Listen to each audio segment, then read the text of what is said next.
Good morning. It is Friday. I lift this coffee for you. Not really. To be polite, I say I'm lifting it for you, but I'm the one guzzling the caffeine.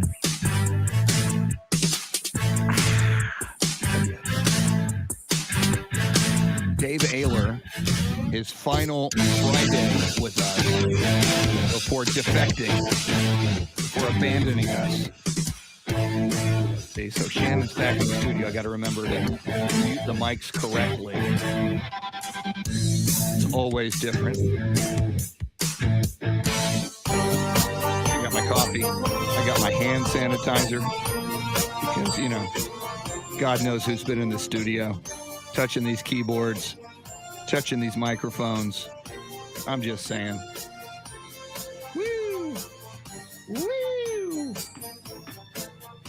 Woo, woo.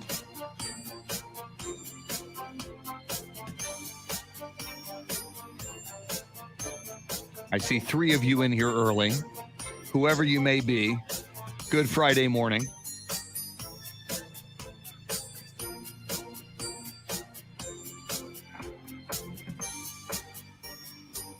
John Williams from Dallas. Good morning, John Williams. You're the first to identify yourself. Welcome in. Spurs back in action tonight. Wes Perkins, good morning. And see, Wes, I like that. Just morning. You don't have to say good morning or just morning. Morning. Anthony Del Toro, welcome in. Here we go. Do a little radio show. I'm going to mute some microphones for a second due to our good friends at Facebook who like to make our lives a living hell. What up, Sam Tobias? The pride of HEB.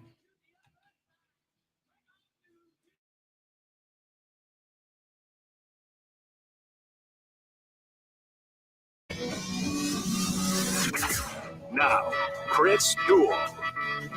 Glory, glory, hallelujah, and praise be to the football gods on high, even though technically and actually there's no actual football going on now, but there's all kinds of football news we will cover, and there is the USFL on the horizon. I'm going to have to go to the USFL website and check out that countdown clock and see where we are. Welcome in on a Friday, the final Friday of February, and the final Friday of Soundscape Stylist Dave Oehler, who is defecting and abandoning us.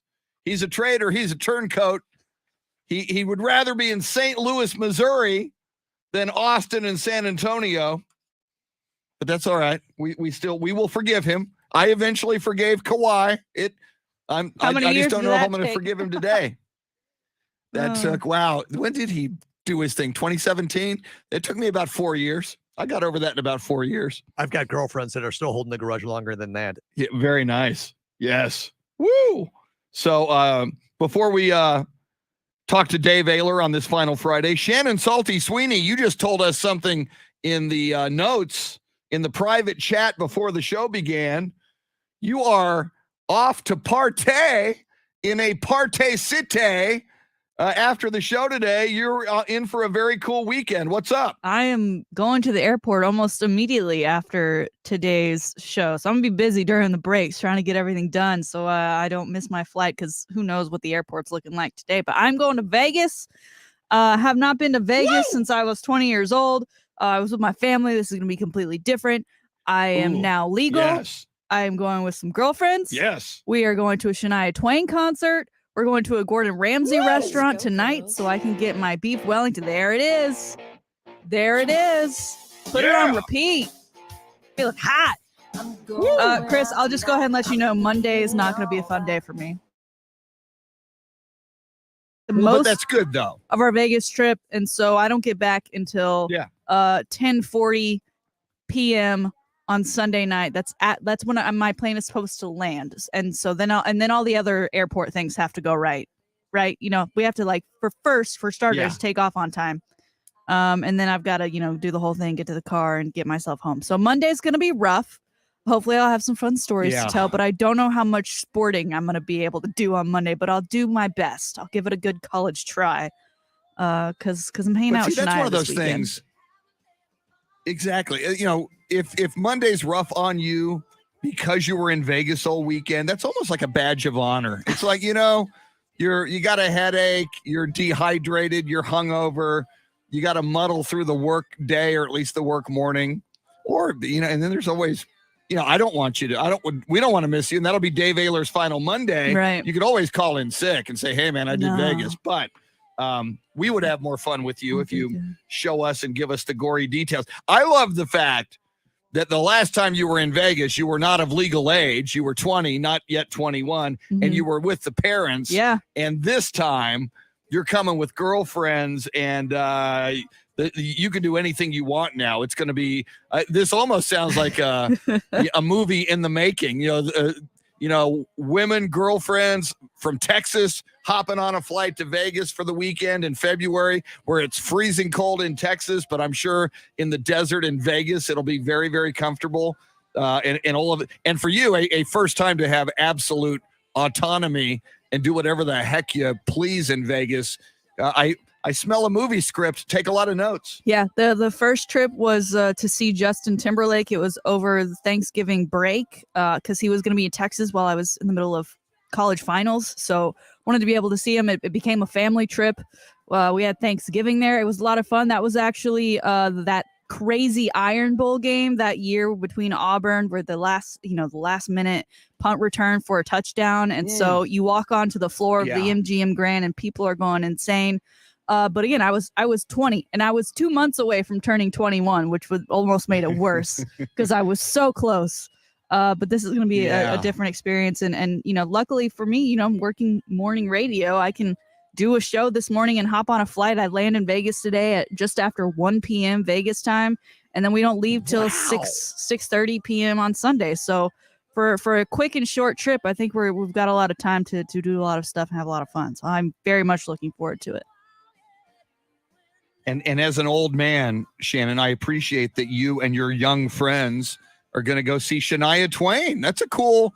She's got to be great. And she's a huge Cowboys fan, as you know. Yeah. But that's got to be a cool Vegas show, Shania Twain. I hope so. I missed her on her last go around. She, like that 2004, when she really was like the top of the charts, she was the it girl of country music. So I think that was really our age group. And I'm so excited. I've never seen her live, so I'm super stoked.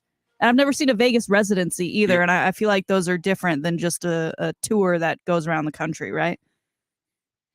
Yeah, it's just everything about the experience, especially if you're young and ready to have fun and you go see some shows.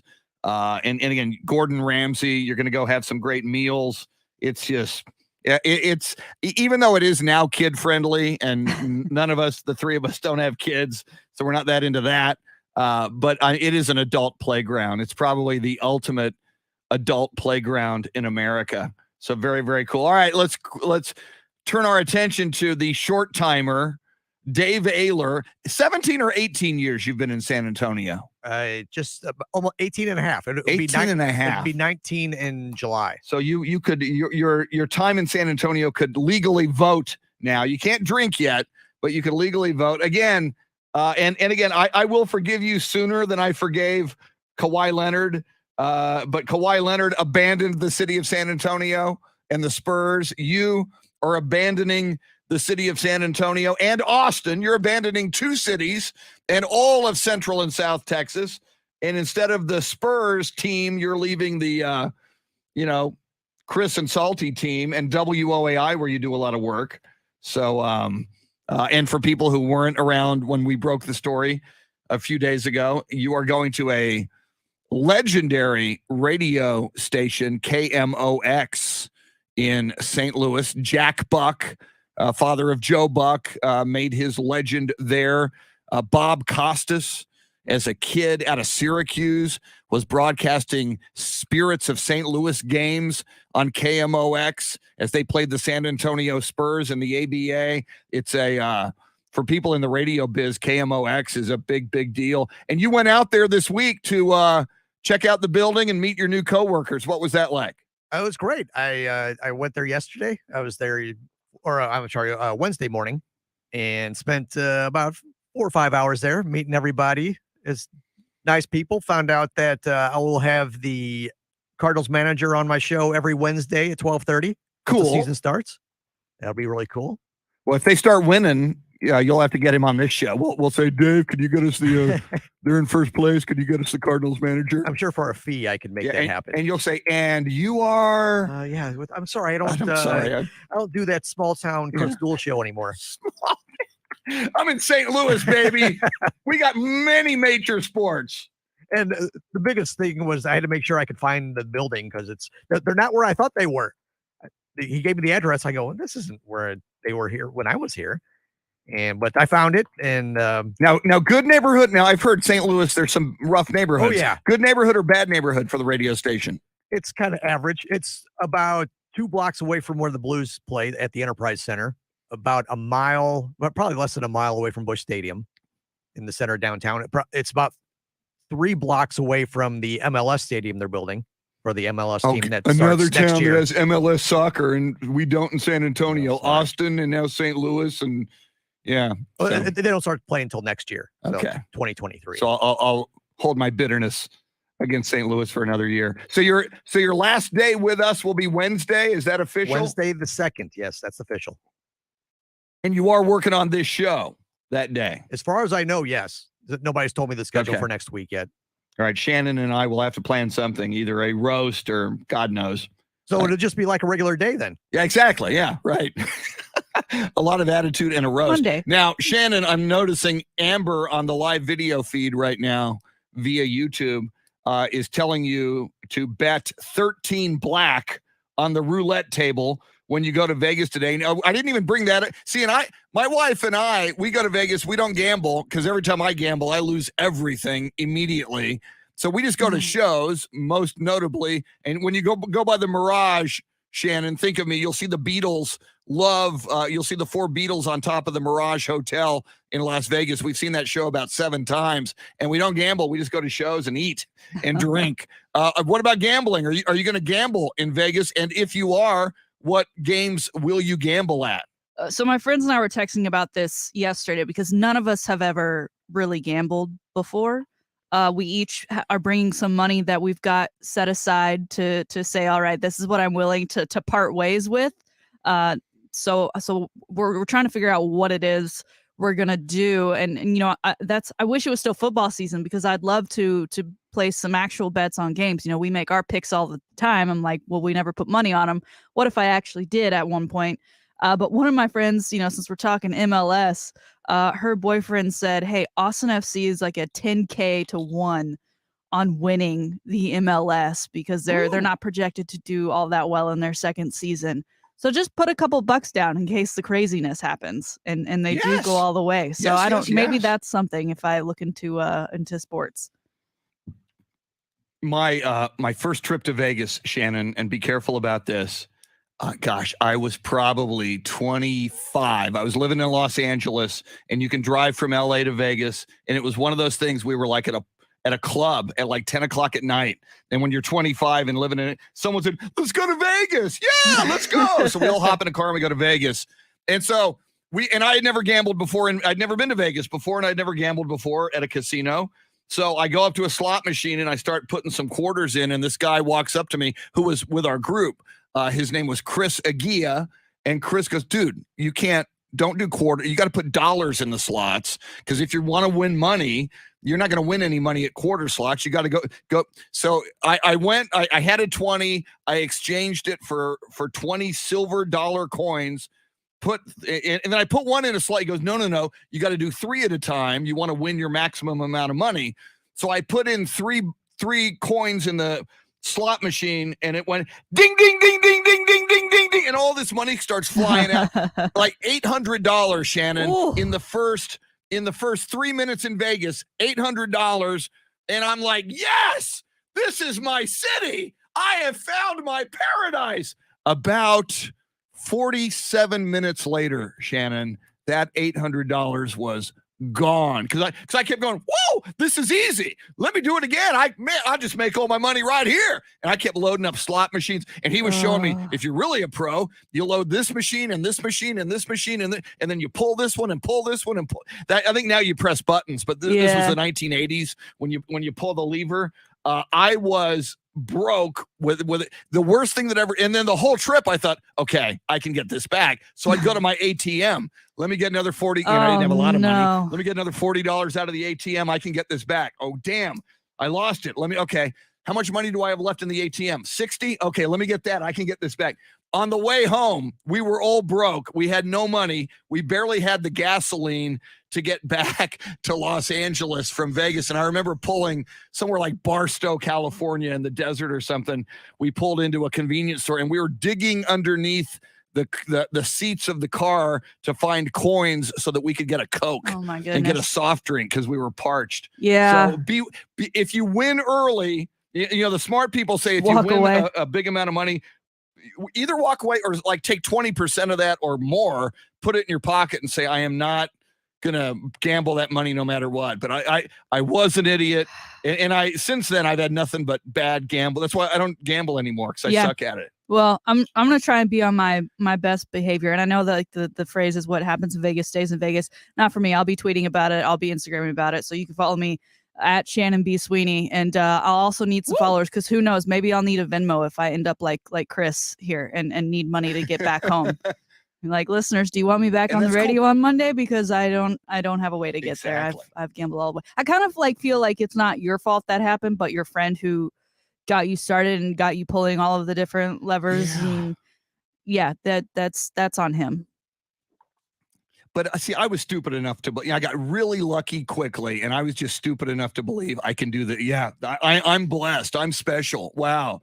The gambling gods, whoever they are, love me. No, you're a sucker like everybody else. Dave Oehler, are you a gambler? Have you gambled in Vegas? What would your advice be to Shannon Salty Sweeney as she embarks upon Las Vegas today for the first time in her adult of legal age life? Get your money out of your pocket and set your limit and stick to it. Because I was in Vegas, the last time I was there I was in college, and I broke even, which I guess you really can't complain about that. I was up for a while, and then I ended up losing it all.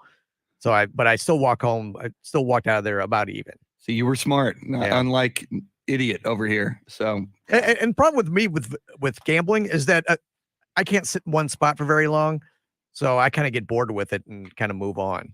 So usually if I'm losing or winning, after about an hour or two, I go, okay, I got to go do something else. Wise man.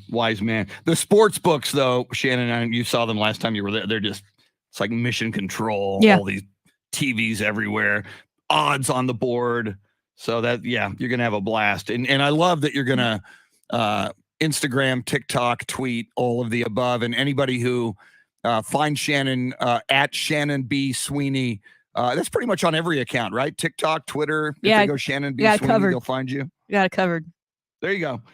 So if you're a Vegas veteran and you've got some ideas for Shannon, send those to her as well. Coming up, we got a big show on a Friday. Paul Alexander, who for much of the last week was with Shannon while I was in Port Aransas.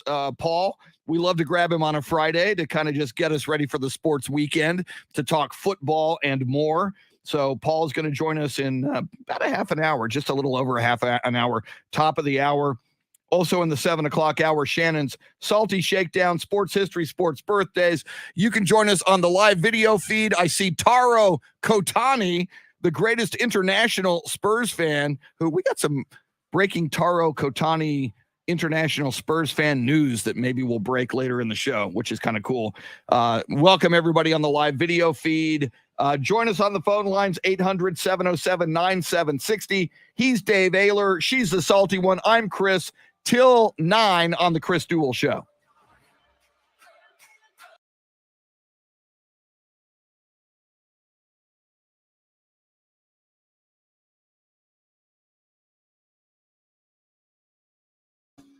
Sam Tobias, who cares about the USFL? I care about the USFL because more football is good football. I'm going to record these spots here in a moment. Let me say hi to everybody I see. John Williams, Wes Perkins, Anthony Del Toro, Luisa Alanis, Dave Emilio Castanuela, Haas Holding. Your big wrestling match is coming up, Haas. I know that from social media. I think I said Wes Perkins, Sam Tobias, Amber, Foamfoot 420, Jason Paniagua, Hector Gomez, Beth Settle. Good morning, Beth. Taro Kotani. Rick E. says, wake and bake. Wake and bake with Rick. Okay, I need to record some spots.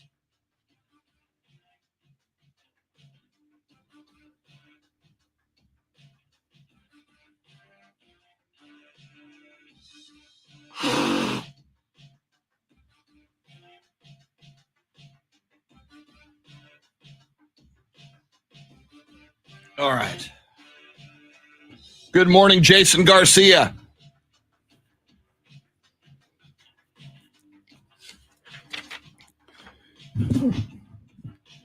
I have to record 2 Diamonds Direct spots. There's the copy. And the copy is longer than 60 seconds. So what I got to do is try to do it in 60 seconds. Now, I usually cut my audio off so as not to, I'll show you why I cut my audio off when I do these spots, because I often screw them up. I'll probably screw it up more that I have the audio on. But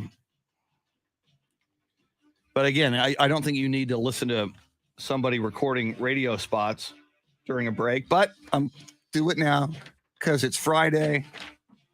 And Kinky Friedman said, why the hell not? There you go, Michael. Hey, you should record some spots. I got to get 2 of them done. They're due like yesterday.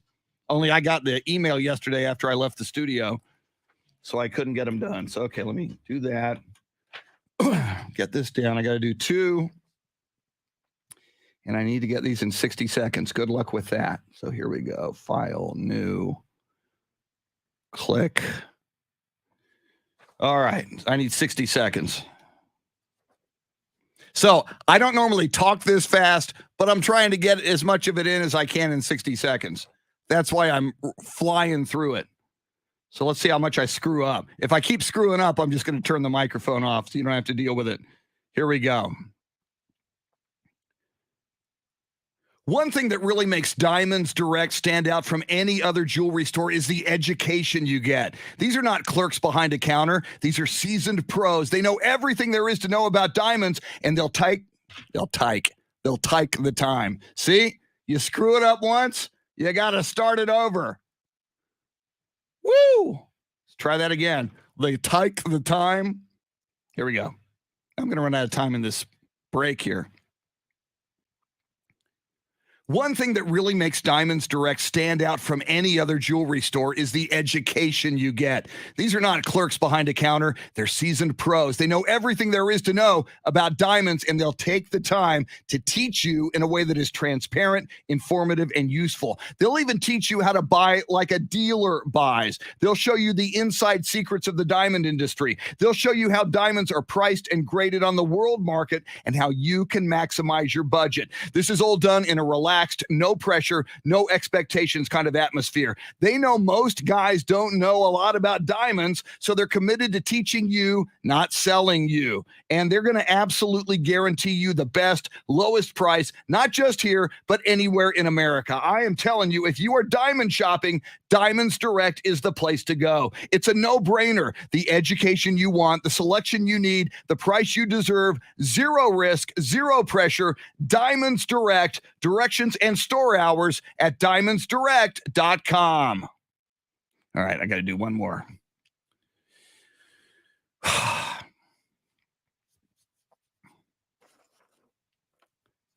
Here we go. Gonna just see what my time is. And that was like 62 seconds. So I got to cut breaths out of it, which is always fun. One more time. Let's see if I can get through this. Hey, Chris here. One thing that really makes Diamonds Direct stand out from any other jewelry store is the education you get. These aren't clerks behind a counter. They're seasoned pros. They know everything there is to know about diamonds, and they will teach you in a way that's transparent, informative, useful. They'll even teach you how to buy like a dealer buys. They'll show you the inside secrets of the diamond industry. They'll show you how diamonds are priced and graded on the world market and how you can maximize it for your budget. It's all done in a relaxed, no pressure, no expectations kind of atmosphere. They know most guys don't know a lot about diamonds, so they're committed to teaching you, not selling you. And they will absolutely guarantee you the best, lowest price, not just here, but anywhere in America. Diamonds Direct. If you are diamond shopping, they're the place to go. It's a no-brainer. It's the education you want, the selection you need, the price you deserve with zero risk, zero pressure. Diamonds Direct. Directions and store hours at diamondsdirect.com. All right. Woo!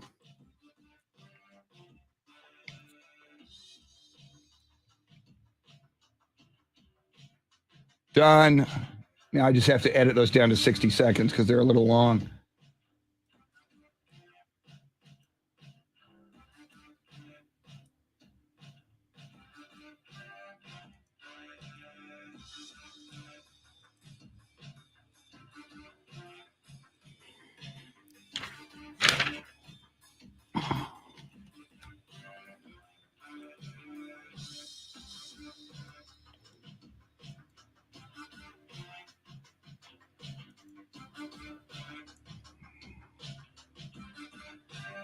Okay.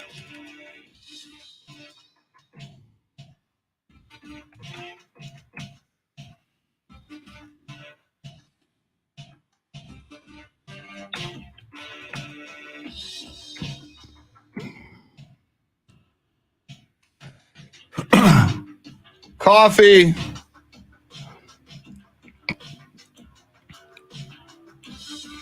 Yeah, John, there's usually plenty of bloopers. That's why and I know if I got my mic on and you guys are watching, I'm probably going to screw it up even worse. So that's why I usually just turn the mic off. Thank God you get multiple takes if you pre-record them.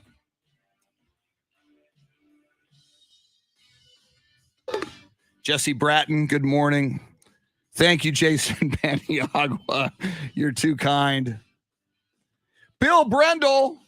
Okay, Bill, you've got 2 coffee emojis. And Lucinda Sullivan, only 1 coffee emoji, I do believe. Or is that 2? They're not showing up. Bill Brendel, I hope you're feeling better. Last time, which was yesterday, Bill Brendel joined us. He was joining us from Stone Oak Baptist Hospital. Sam Tobias, you win the coffee emoji record. Now, which counts more? 1, 2, 3, 4, 5, 6, 7, 8 from Sam Tobias, or 1 big coffee emoji from Lucinda Sullivan? Sam, I got to give it to Lucinda Sullivan because she is the consistent coffee emoji morning viewer / listener / participant.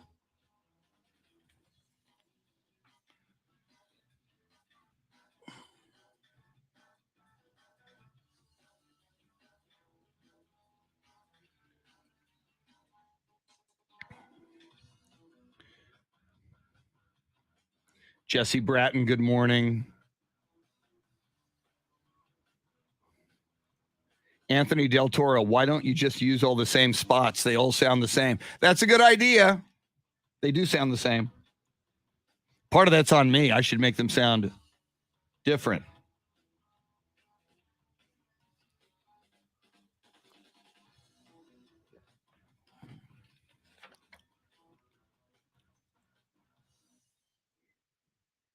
Wow, Bill Brendel, I'm sorry to hear that, man. I hope you're near the end of this. And hospitals are brutal. Just people think you rest in a hospital. It's like every hour they come in and start poking you with something.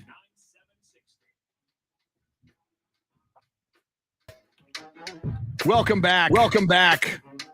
It's the Chris Duel Show with Shannon, Salty, Sweeney.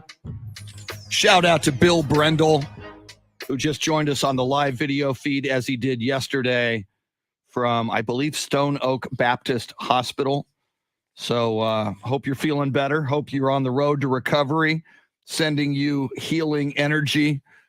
Bill is a great guy, longtime general manager of the historic Crockett Hotel in downtown San Antonio. So, and a big sports fan, big Spurs fan.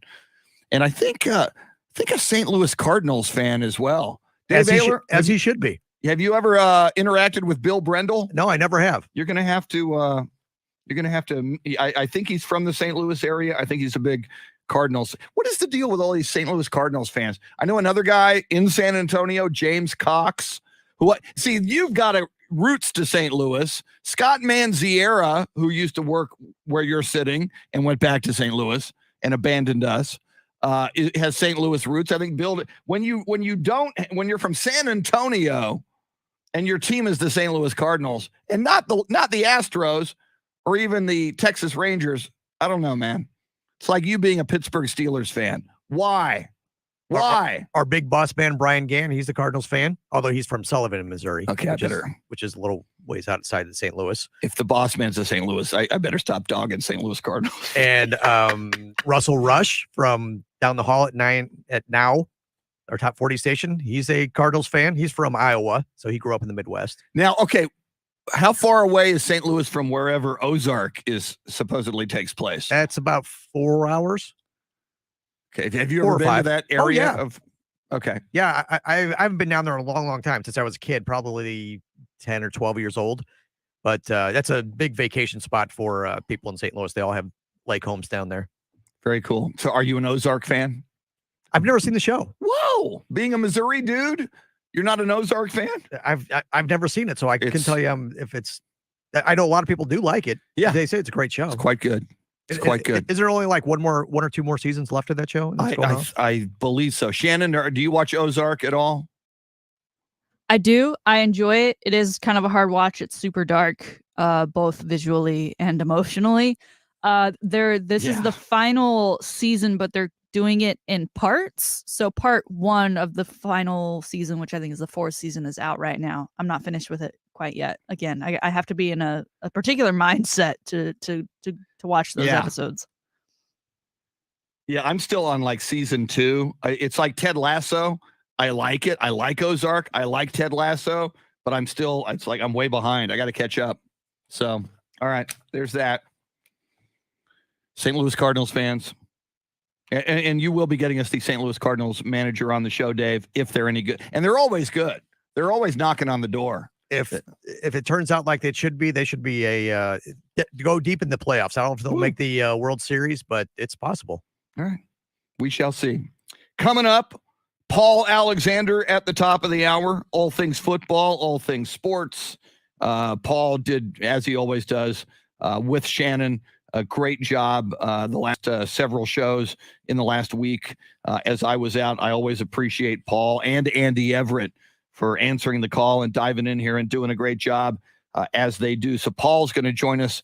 We'll talk about the quarterback movement. We'll talk about, and Paul was among other, Paul's done everything in the business. He was a television executive and a play-by-play and a color guy for football. So I want to get his thoughts on Troy Aikman. And oh, by the way, Shannon, before we go to the high five play of the day, I saw so many people in San Antonio yesterday at multiple bars posting photos of Aikman in San Antonio behind the bar serving his brand new beer called 8 to guzzling bar goers. I didn't make it out. I would have if I could have. I didn't know where he'd be specifically, but we talked about him yesterday because it was a big story yesterday.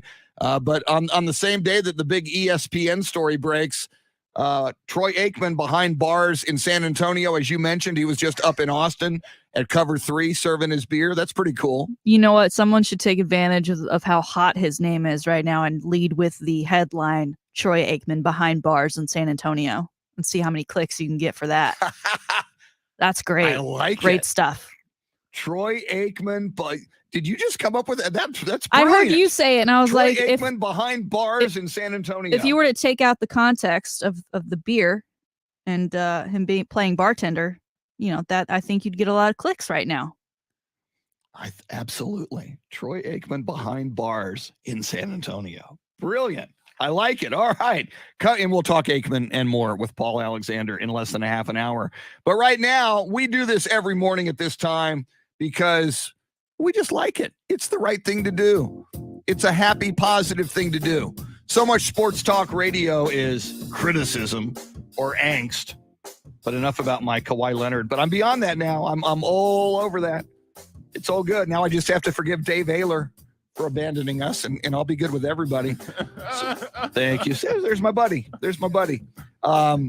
So we do this. We give out high fives. It's called the High Five Play of the Day, and it is appropriately sponsored by High Five, 2 locations in Austin. And among the 3 of us, nobody knows more about High Five than the axe-wielding Shannon Salty Sweeney, who has been there many, many times. Shannon, tell the people what they'll find at High Five. Good food, great drinks. It's like, honestly, it's like a mini Vegas within itself because it's all the entertainment you could ask for. Assuming that our cold weather times are over and it'll start to warm up here. They also have a great outdoor space.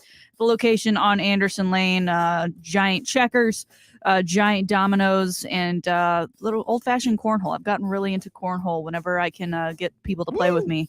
I love it. It's just a great way to pass the time. Inside, you got all the electronics, arcade games, Top Golf Simulator, of course, axe throwing, and make sure you head over there on Saturday if you need a place to watch the Austin FC match. They are an official pub club with Austin FC. Chris, today we're giving out 2 high fives, both in the world of basketball. One to a former Spur and now Chicago Bull.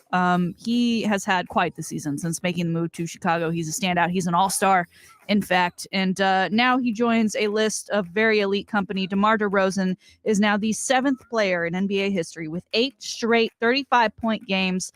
With that, he joins the names like Wilt Chamberlain, Elgin Baylor, Michael Jordan, Kobe Bryant, LeBron James, and some other guy named James Harden, who, whatever, if he's on the list or not. But DeMar DeRozan having himself a time in Chicago, I got to feel like Spurs fans maybe a little jealous that it's happening there, but have to be happy for him because he did play his heart out when he was in San Antonio, and it's nice to see him be successful.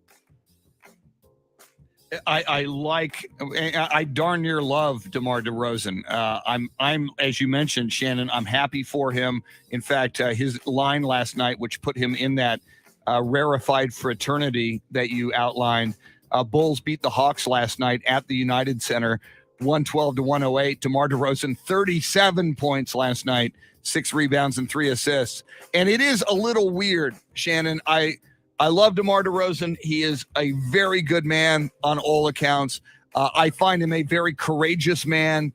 He and Kevin Love of the Cleveland Cavaliers a couple of years ago, maybe 3 or more by now, they spoke publicly and they wrote about, I think in the Players Tribune, their bouts with depression and mental illness. And I think whenever a high-profile person, whether in sports or not, can come forward and share their difficulties, then I think other people realize, hey, man, if I'm facing the same thing, DeMar DeRozan is flourishing while having to deal with something that I can relate to. I think that's helpful, and I think it's courageous. And I applaud the heck out of it. But I got to be honest.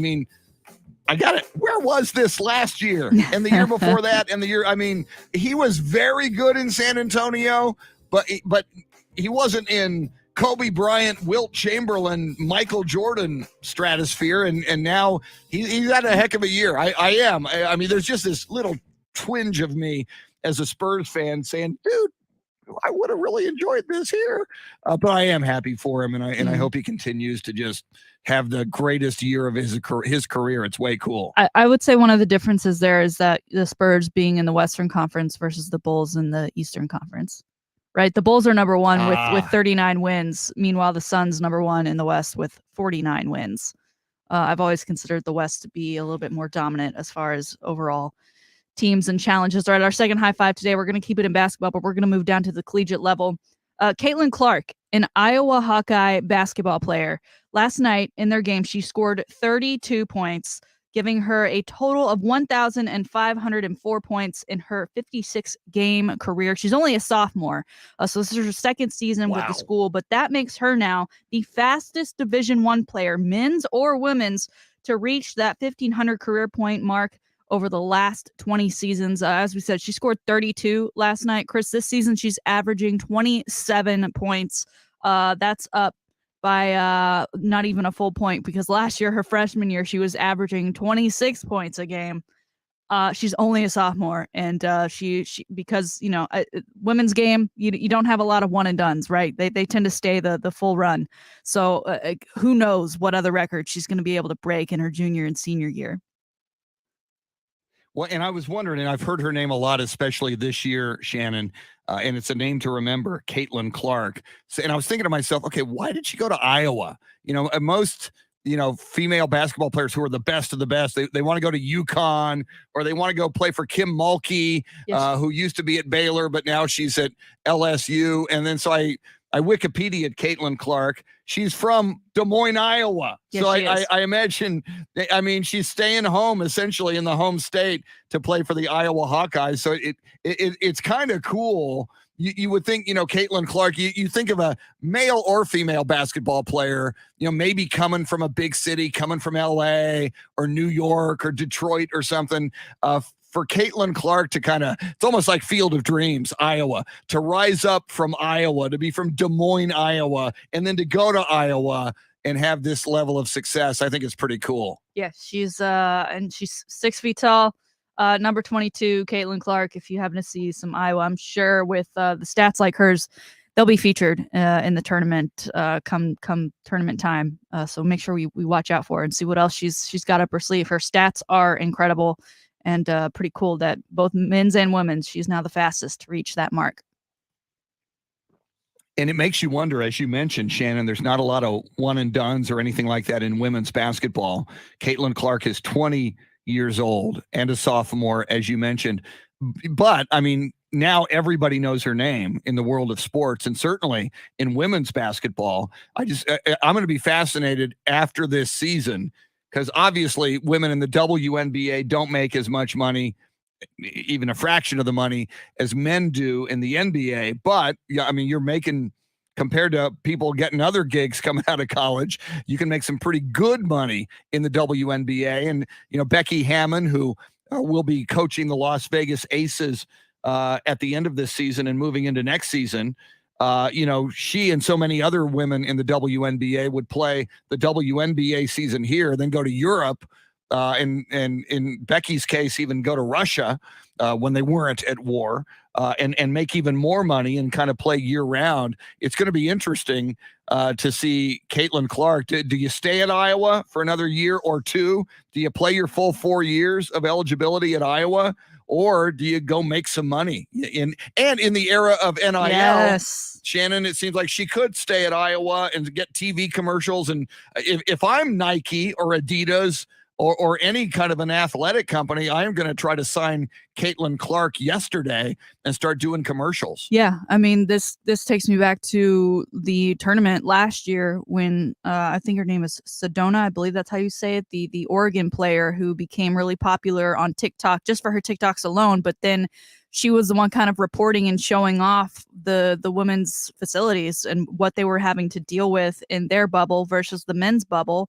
And she grew her following, and then NIL hit, and she, I believe, is probably one of the top earners on the female side in NCAA athletics. And so getting something like this achievement certainly shows dollar signs, but she is in Iowa, right? I don't know what kind of, local stuff and local money they have to offer her, but imagine if she did play for a USC, UCLA, or even a UConn, who always seems to have the spotlight on them. But I guess she's probably the best player on this team. I don't know if maybe she has the ball out of her hands a little bit more if she's at a different program. So we'll see.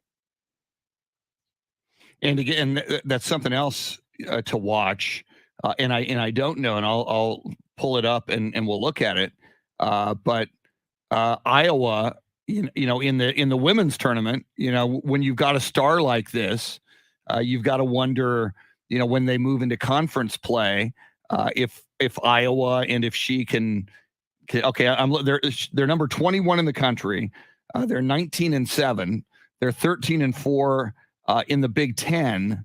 So, if you're the number 21 team in the country, they're going to make the tournament for the women. So it's going to be interesting. She will, in all certainty, I think, be the face of women's basketball in the women's NCAA tournament this March Madness. So it'll be interesting to see how deep they can go. And the deeper they go, Shannon, that's only going to raise her profile and raise her marketing, money, income earning potential. Oh yeah, she's her. If I'm her parents, you never want to look at dollar signs when you look at your kids, but I'm like, I'm proud of you. Also, we're gonna make a lot of money off of this. Yeah. Don't forget, I brought you into this world and gave you clothes and fed you for. I could take you out of it. How about a little something? Can you say gravy train? All right. Coming up, a man who will never gravy train. He does it all himself. He is the great Coach A, Paul Alexander, coming off a number of tremendous days here with Shannon Salty Sweeney, lighting up the airwaves. We'll talk football, Aikman, sports, and more with Paul Alexander next on the Chris Duel Show.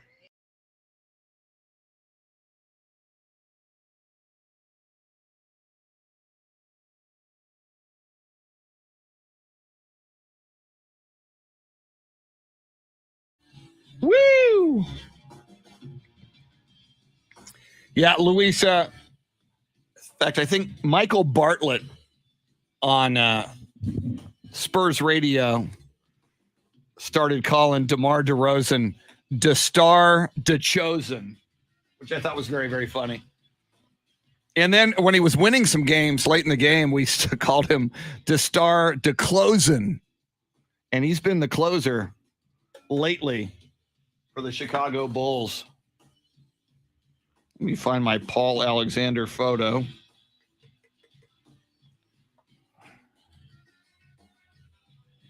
Paul Alexander, where are you? You are. Where the heck is he? There he is. Paul Alexander about to join us.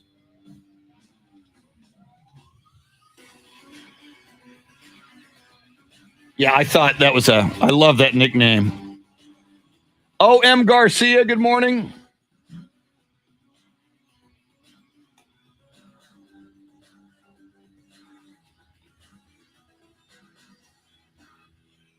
And John Williams, I agree. A high five for Paul Alexander is a very good idea. I'm going to grab coffee. Caffeine, it's the wonder drug that works wonders. Caffeine, because management frowns upon crystal meth.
Woo!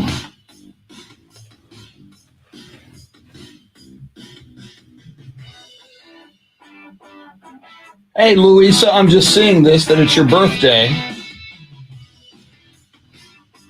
Louisa, I am adding your name.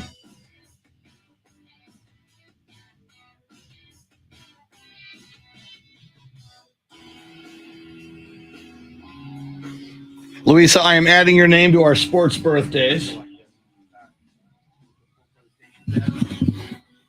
One more time.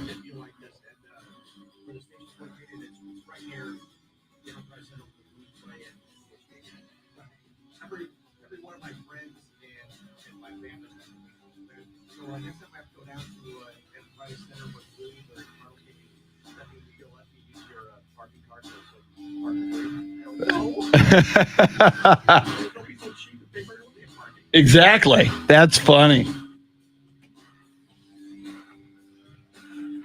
So let's see, Louisa, you share a birthday with Bobby Riggs, Billy Packer, James Brown, Cesar Cedeno, Kurt Rambis, and Joakim Noah. We will announce your birthday during sports birthdays.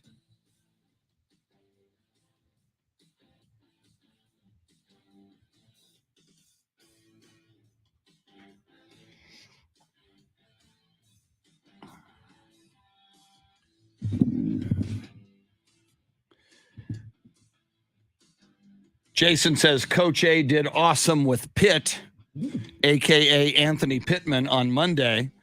Shannon was out that day for the holiday, and I caught a little bit of most of the shows. I caught a little bit of that show as well, and yeah, I agree. Those of us in San Antonio remember Anthony Pittman from his work on Fox 29. Very, very talented guy, great guy, very insightful. And they, I think now, they work together on Radically Rational, Paul's site and podcast.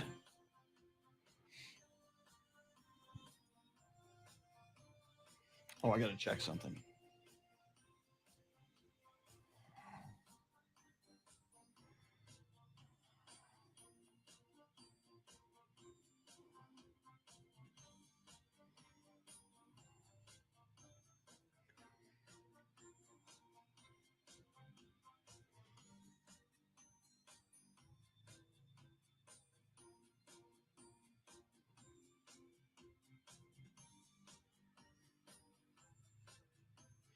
Dave is on the line with Paul.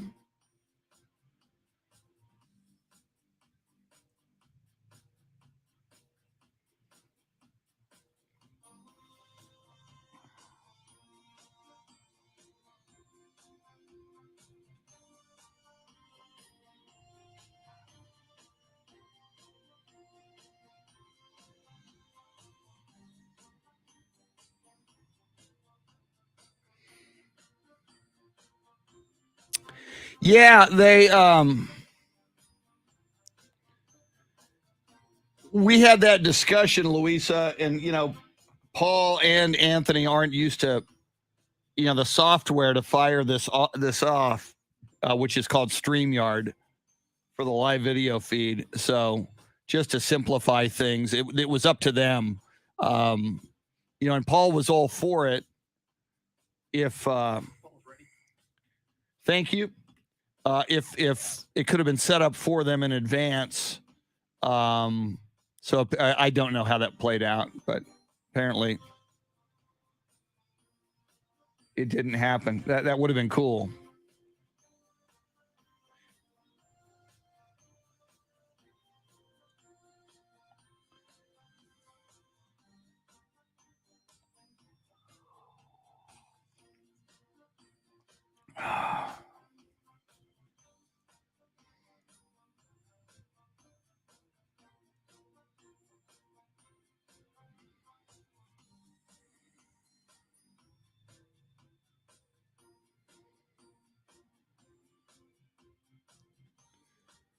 All right.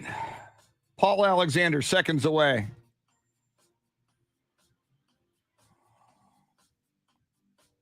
Yeah, we are, Sam Tobias. We are going to talk with Paul about that, among other things.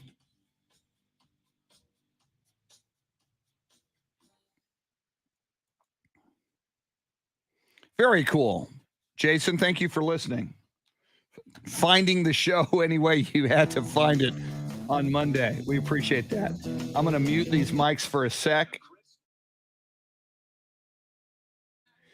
because Mark Zuckerberg likes to mess with us.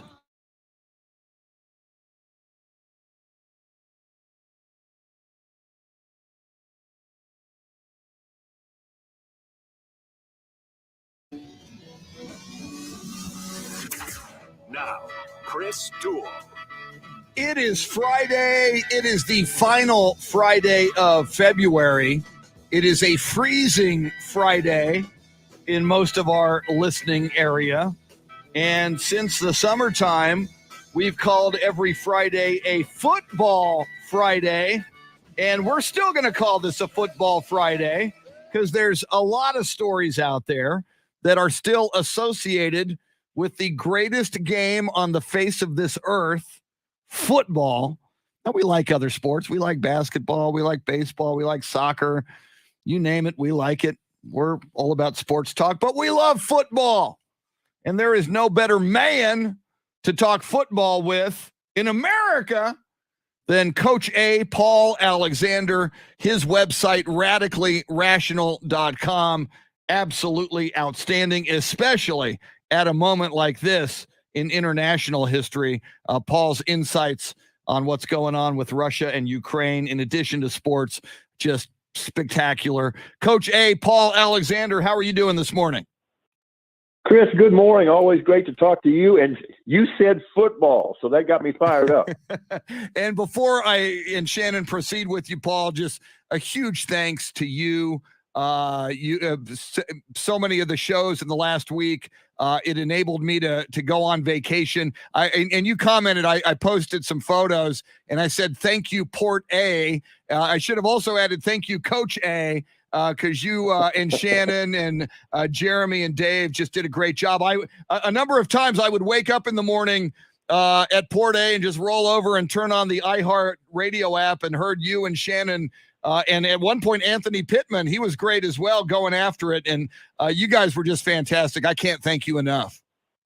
Chris, again, I thank you for the invitation. It's always a real privilege, and working with Shannon and Dave and Jeremy. And then, like you said, getting my buddy Pitt in there on Monday, I just had a ball. Thank you.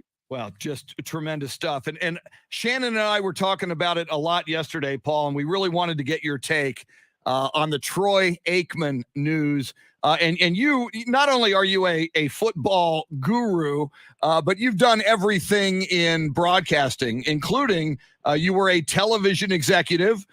And you've been a professional football broadcaster, and you've broadcast football on every level. So you have some insights into what Aikman does, what Aikman can do, and what Aikman will do next. And we love Troy Aikman for a lot of reasons, including that he is a Dallas Cowboys Super Bowl champion, multiple Super Bowl champion quarterback. This move from Fox reportedly to ESPN for Monday Night Football for a lot more money. How do you feel about it, and what are your thoughts on it? Nice work if you can get it. I mean, so good for Troy Aikman.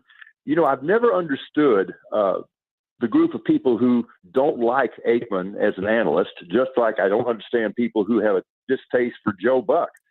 I think Joe Buck does a fine job. I think Aikman does a fine job.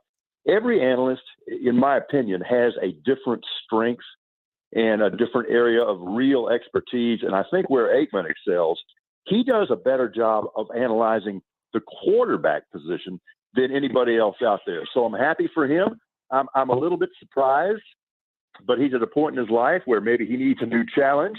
And who doesn't like being challenged by $17.5 million or whatever he's going to get? And it's a new opportunity. It's a new stage. It's a new audience. I was kind of wondering a little bit, even though I liked the three guys who were on Monday Night Football this year, sometimes from a chemistry standpoint, I thought it was a little bit rough. It'll be interesting to see how Aikman fits in there, but I'm happy for him. And, you know, he's a brewer now. He's coming out with number 8 beer, so it must be pretty good to be Troy Aikman. Well, Paul, this morning there's now murmurs that at the top of ESPN's list to partner with with Troy Aikman is Joe Buck, of course, the guy he's been working with all along. Now, if they can't get Joe Buck because Joe really wants to, keep doing in the MLB and the World Series, who's your dream guy off the cuff that you think, you know what, Troy and this man would do great things and have a really successful broadcast? Okay, this isn't going to happen. This is just my personal preference. I say Brad Sham for Monday Night Football matched with Troy Aikman. You know, it is kind of interesting. I heard some people kicking this around on some national media outlets yesterday. From a financial standpoint, return on investment, some people are questioning how much difference the announcers make. In other words, if it's a big game, are you not going to watch because of the announce team? Or how many times do you actually watch because of the announce team? And I would say, I'm pretty much your garden variety generic sports fan in a lot of ways. There have been any number of broadcast teams that I loved, but I can only think of one broadcast team in one sport where I tuned in and watched for no other reason than to watch and listen to them work. And that was John Miller and Joe Morgan on Sunday Night Baseball. Otherwise, if it's a game I want to watch, I'm going to watch it. And the other thing is, I think I'm probably pretty easy to please as a fan, particularly at that level. There's nobody out there that stinks. I mean, there really isn't. I know that we get hypercritical sometimes, but you don't have that job if you're not competent. That's a tremendous point, and that's coming from a guy with years and years in broadcasting, television, and radio on every level. And Paul, we mentioned as well, you've been a longtime television executive. If I'm at Fox right now, we've just apparently lost Aikman. They may try to snatch Joe Buck from us. As we know, and it was really highlighted in that All Madden documentary, that the biggest splash when Fox first came online with sports was getting John Madden and having that superstar as their centerpiece. I think you could argue that given the whole Fox lineup, their superstar team, obviously their A team has been Joe Buck and Troy Aikman. And among those two, I think Aikman has more star power. It's close, but you could argue it. If you get a call from Fox, Paul, and they want to consult with you, it's like, we need some sizzle. We're losing Aikman. We may lose Joe Buck. Who do we go get? I know there's talk about Sean McVay out there, maybe leaving the Rams at age 36 to move into the broadcast booth. What would you suggest Fox do to recoup some star power?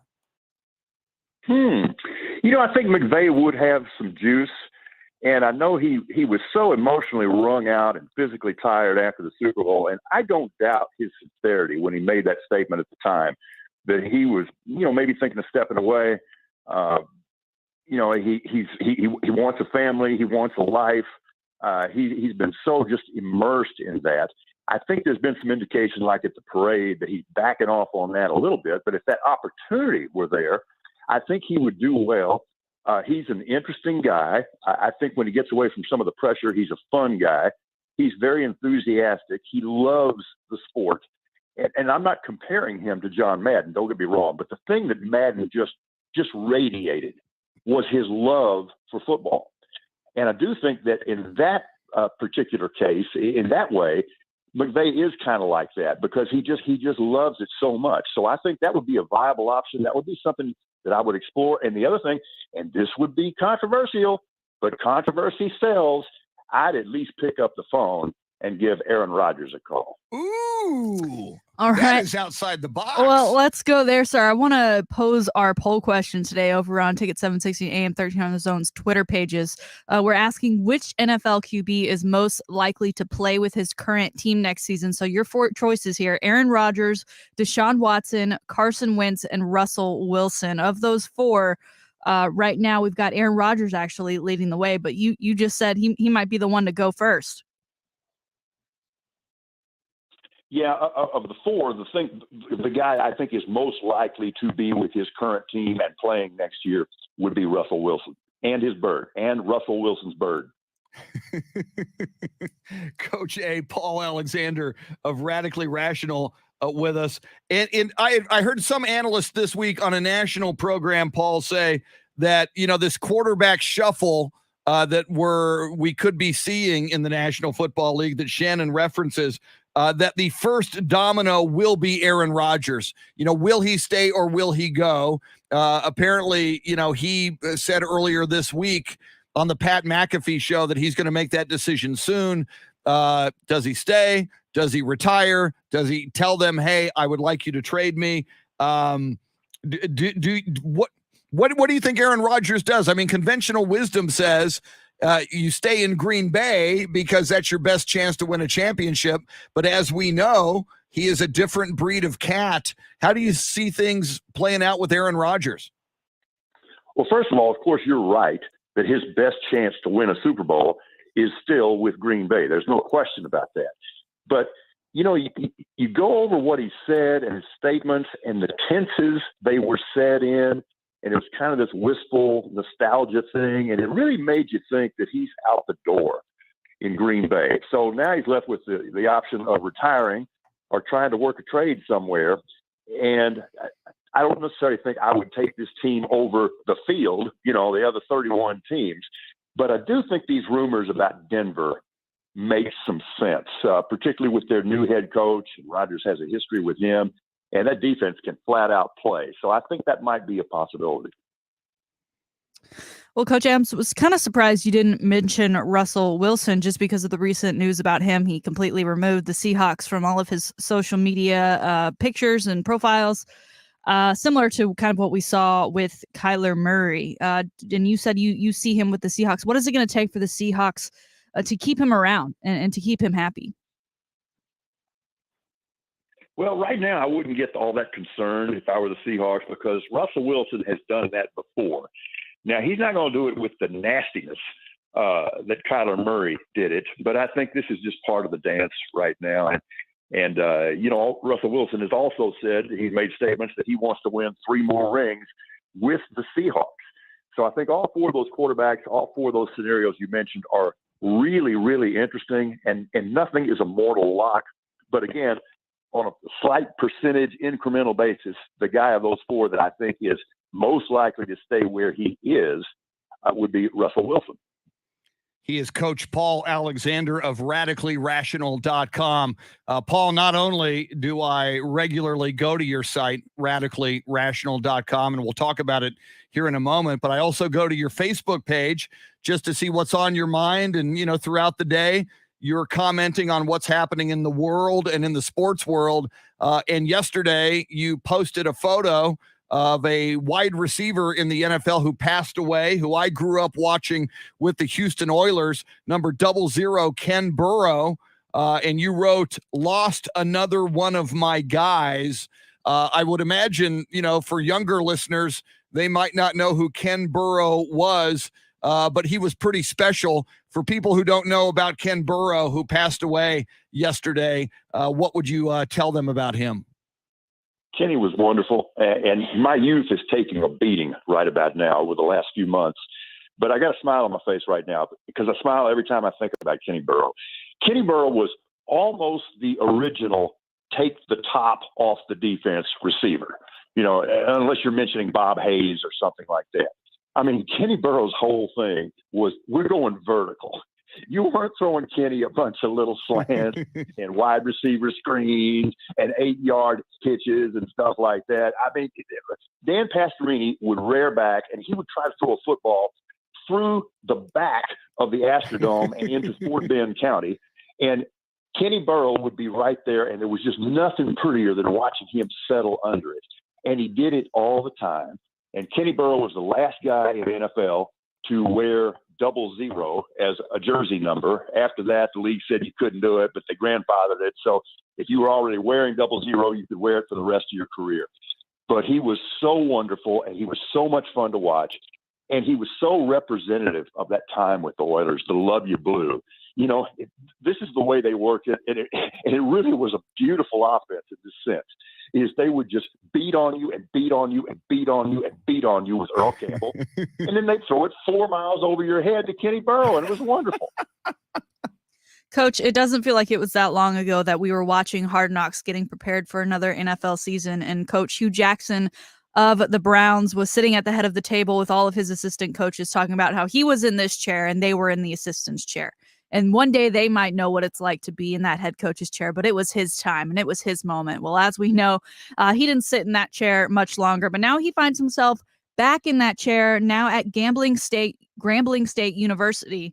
And it was announced yesterday that he is adding Art Briles to his staff as his offensive coordinator, still a very polarizing figure in the world of sports. And interesting that he gets a job with the university to once again try and lead young men. Your thoughts on Hugh Jackson's hire? Y'all don't mind if I get a little nasty and venomous on a Friday morning, do you? We'd love that. I've already been sweetness and light for a few minutes. Art Briles is a rotten human being. And Art Briles has no business being in a leadership position of young athletes.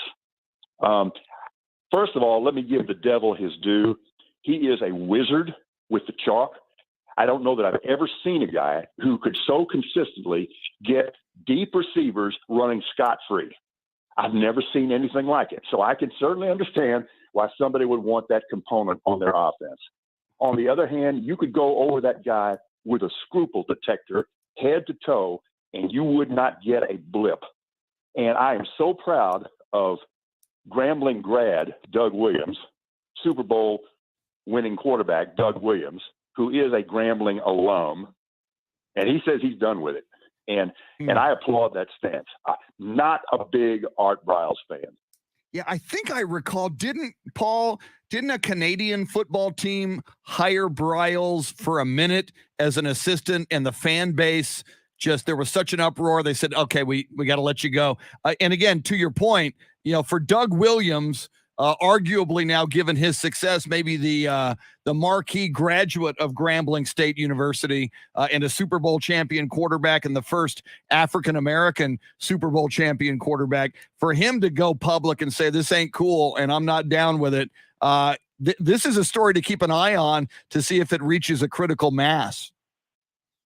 Well, we've seen this before, and you mentioned one. The scenario that you mentioned in Canada is exactly right. And there have been other situations where he was up for a job and the fan base or the alums or the university kind of lost their minds about it and said, we're not going to do that.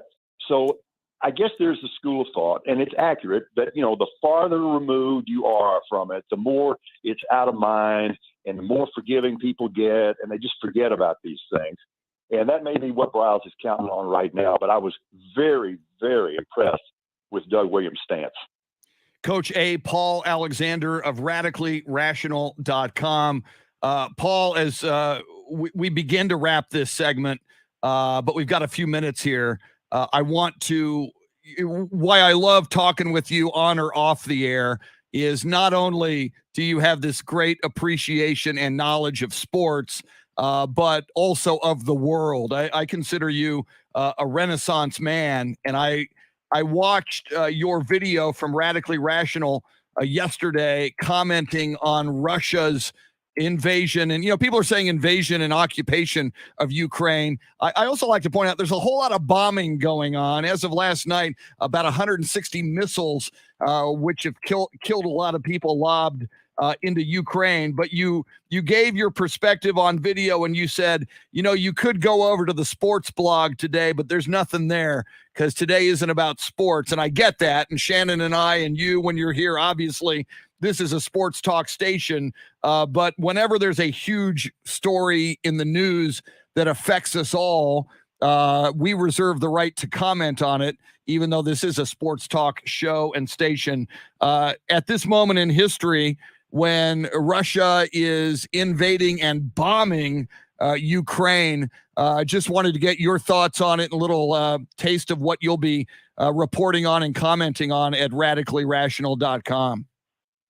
Yeah, Chris, I appreciate that. And I did get back on the horse this morning. So the sports blog is up, the news blog is up, the new daily video is up, but I appreciate your asking. And I don't understand right now. We have so few opportunities as Americans to really unite, to be unanimous about something. And I just cannot understand why all 330 million Americans are not unanimous in condemning Russia and supporting Ukraine. This is about as clear good versus evil as you could possibly have. There really aren't any shades of gray here. And I just don't know why anybody would not solidly support Ukraine when you look at what's going on. There was no provocation here. This is a sovereign nation. And yes, this is an invasion, the likes of which the world has not seen since 1939. That's a long time. That's before even I was born. And I'm looking at this morning, and this attack is actively going after civilians. They are trying to kill Ukrainian citizens. It's not collateral damage. It's what they're trying to do. And I heard somebody describe this yesterday as the war without reason. There's no reason here. What is going on here? There's no provocation. This is just Vladimir Putin trying to get the band back together. It's a power grab. It's a territory grab. It's absolutely brazen. I mean, you look at all these excuses, all these pretexts he's come up with, and our intelligence has blown up every single one of them. So I just don't know why we wouldn't at least be spiritually in solidarity with the Ukrainian people. And yet I'm seeing a not inconsiderable part of America not only not caring about Ukraine, but actively supporting Russia. And then there's another segment that just wants to ignore the whole thing and doesn't care. And in my mind, to ignore evil is to condone it. And I just don't understand why we would not have this issue, this moment, where we could all unite behind something. And I'm going to go ahead and say this. 3 days ago, when the former president of the United States, it's almost like he wants to nibble on Putin's ear or something like that, called him a genius, called him savvy, said that what was going on was, quote, wonderful, and that we needed more of that kind of stuff here. And I find that abhorrent, but what really just brings me to my knees is how many Americans appear to agree with that. Okay, it was bad enough before the actual invasion started. But if you go turn on the TV and see what's going on here and watch these buildings, this is like lobbing missiles into Houston. Mm-hmm. Look at what is happening here and then go back and revisit that statement. Putin's wonderful. He's a genius. He's a savvy. Gee, that's the greatest thing I've ever seen. We need it here. And things have gotten so tribal, but because the mango says that, people take leave of their senses and they think that they have to endorse that. You don't have to endorse that. And when you do endorse that, you look like an absolute idiot. This is not partisan with me in the sense, this doesn't have anything to do with party, left, right, Democrat, Republican. This has to do with right and wrong. And the idea that so many Americans would be supporting Russia would have been unthinkable, really just a few years ago. And now you can anticipate this just because of tribal banners. Okay, the term we have is no-brainer. Okay, this should be a no-brainer in the sense that it should be obvious who everybody should support. But no-brainer has now taken on a different definition. It's people with no brains. He is Coach A, Paul Alexander, and his website, radicallyrational.com. I highly recommend it, especially in times like these. And again, there is a huge sports component, but there's also a very, very big rational and truth-telling component as well. And it's highly entertaining along the way. I know we got this horrible story going on in Ukraine, and there's nothing entertaining about that. But go check out the website, radicallyrational.com. Paul, once again, I thank you. I thank Anthony Pittman for the phenomenal job you always do. It's just, I just turning on the iHeartRadio app when I was on vacation, hearing Shannon, hearing you knock it out of the park, always just made me so happy. Thank you so much. Have a great weekend. We'll talk again next week. Chris, thank you. So glad you got the time off. And Shannon, enjoy your upcoming trip as well. That's right. Monday should be. Thank you, Paul. Monday should be interesting. Will Shannon be able to answer the bell after 3 days and nights in Las Vegas on Monday morning? We should maybe take odds on that. There should be some gambling on that. We could all make some money on that, whichever way you want to go with that. All right, coming up, Shannon's salty shakedown as she gets ready to hop on an airplane and head to Vegas. This day in sports history, sports birthdays, including it's the birthday of one of our regular viewers on the live video feed. And we're talking more NFL football, NBA basketball, college hoops, and more. Dave Oehler, your two-timing Soundscape stylist, with us until next Wednesday. Then he leaves us. We're with you till 9 on the Chris Duel Show.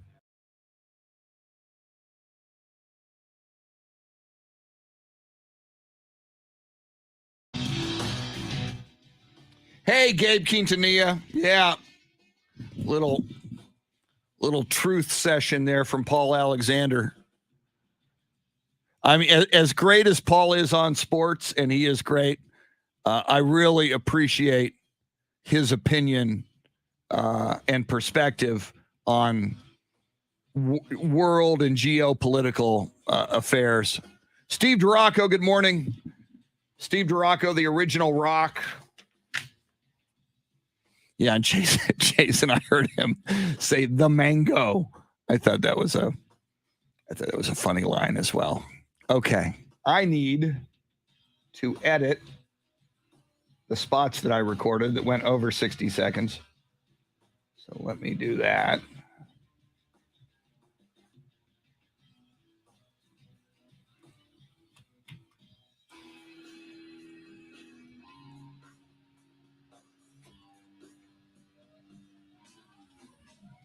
Let's see, where's this copy?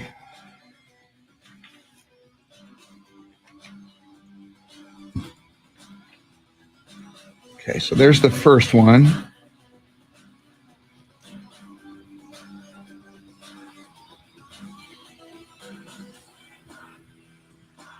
Ooh, 103. That is 3 seconds too long. Let's see what we can do here.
Louisa, I will get to that in a second. I got to save this. Let's see. This is February 28th through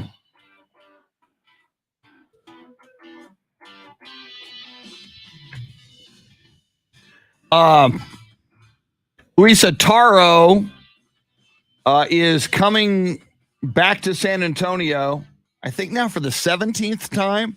I think he's been here 16. But before the end of the Spurs season, he's coming back. Let me see here. Did I save that? Yeah. So that's great news. I often try to get him in studio when he's in town. Let me see something here. All right, I got to do one more. Okay. Direct.com.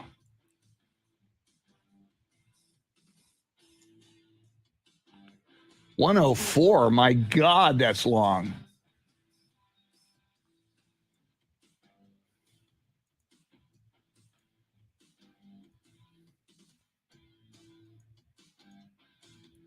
Correct. Directions and store hours at diamondsdirect.com. Wow. I knew it was long. I didn't know it was that long. I got to cut at least 3 seconds out of this. So I recorded these Diamonds Direct spots earlier.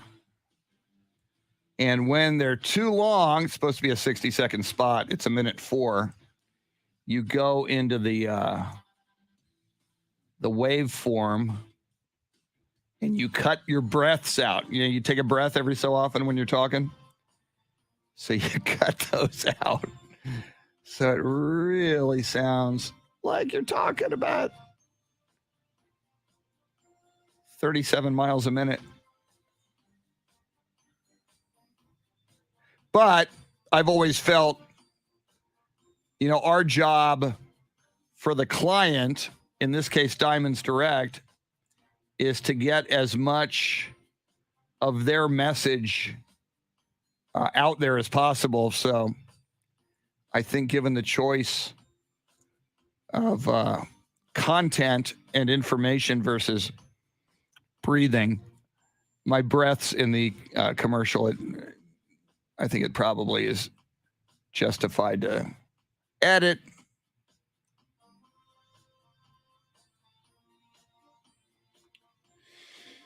All right, let's see. How did that do?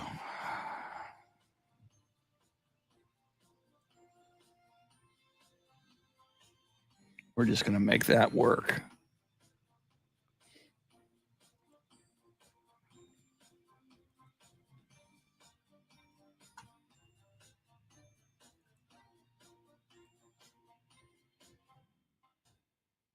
Now, I need to find one more thing.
Here we come. Let's get back to the Chris Duel Show with Shannon and Sweeney. Find Chris and Salty on Twitter at Chris Duel and at Shannon B. Sweeney. Welcome back. Chris Duel Show with Shannon, Salty, Sweeney with you till 9 o'clock this morning, at which time Shannon hops on an airplane, heads to Las Vegas. And you can follow her throughout the weekend and every weekend, but especially this weekend on Instagram, on Twitter, on TikTok, all over social media. Now, if there's police activity, Shannon, if you and your lady friends do get arrested, before they take you into custody, can you have the police officer pose with you for a selfie that you could at least, instead of one last phone call, can I make one last social media post? Because if you just go silent, then we're going to wonder what the heck happened. I would very much hope that nothing close to that occurs, and I don't believe it will. That's not my MO. But and yeah, remember, sure, why not? If you do get pulled over, no, but you can always say to the police officer, "Don't you know who I am?" You got that going for you. I'm really, Shannon Salty Sweeney. Really confusing. I'm kind of a big deal on the radio. Like I've never heard of you. All right. In a moment, Shannon's Salty Shakedown. But let's get this party started with sports birthdays and this day in sports history. This was a big one. February 25th, 1964, Cassius Clay, who would later become Muhammad Ali, won his first world heavyweight boxing title when defending champion Sonny Liston fails to come out for round number 7 at the convention center in Miami Beach. From then on, Muhammad Ali would become he already was a big deal, but became an even bigger international sensation and superstar. On this day in 1977, the New Orleans Jazz, Pete Maravich, set the NBA record for a guard at 68 points in a game. And finally, on this day in 2019, James Harden's scoring streak of at least 30 games ended at 32. He had 32 games in a row of scoring at least 30 points. He scored 28 points to end the streak in the Rockets' 119-111 win over the Atlanta Hawks. It was the second longest streak of 30 or more in NBA history, behind some guy named Wilt Chamberlain. All right, there you have it. That's sports history. How about some sports birthdays? I'm just getting a sports birthday on YouTube as well. I'll read that. Sports birthdays are coming in right and left. Born on this day in 1918, American tennis player Bobby Riggs, most known, even though he won the U.S. Open in 1939 and 1941, it was his Battle of the Sexes match at the Houston Astrodome against Billie Jean King in 1974 that he lost. Way to go, Billy. That made Bobby Riggs known across the country and around the world. Born on this day in 1951, you see him on television as a panel host of the NFL Today. James Brown, born on this day in Washington, D.C. Born on this day in 1951, former Astro Cesar Cedeno, and a couple of other birthdays from our audience. Luisa Alanis, who joins us pretty much every morning. We really appreciate Luisa. A huge Longhorn fan, huge Spurs fan. Luisa Alanis celebrating a birthday today. And I'm seeing on YouTube a birthday shout out to Brian Castano. Brian Castano turning 35 today, a graduate of Brackenridge High School, a UTSA alum, and a current teacher in the San Antonio Independent School District. Way to go, Brian. Happy birthday, Brian, Luisa, Bobby Riggs, James Brown, and Cesar Cedeno. And now, ladies and gentlemen, this could be a dangerous one. This could be an extra salty one as she gets ready to go to Las Vegas.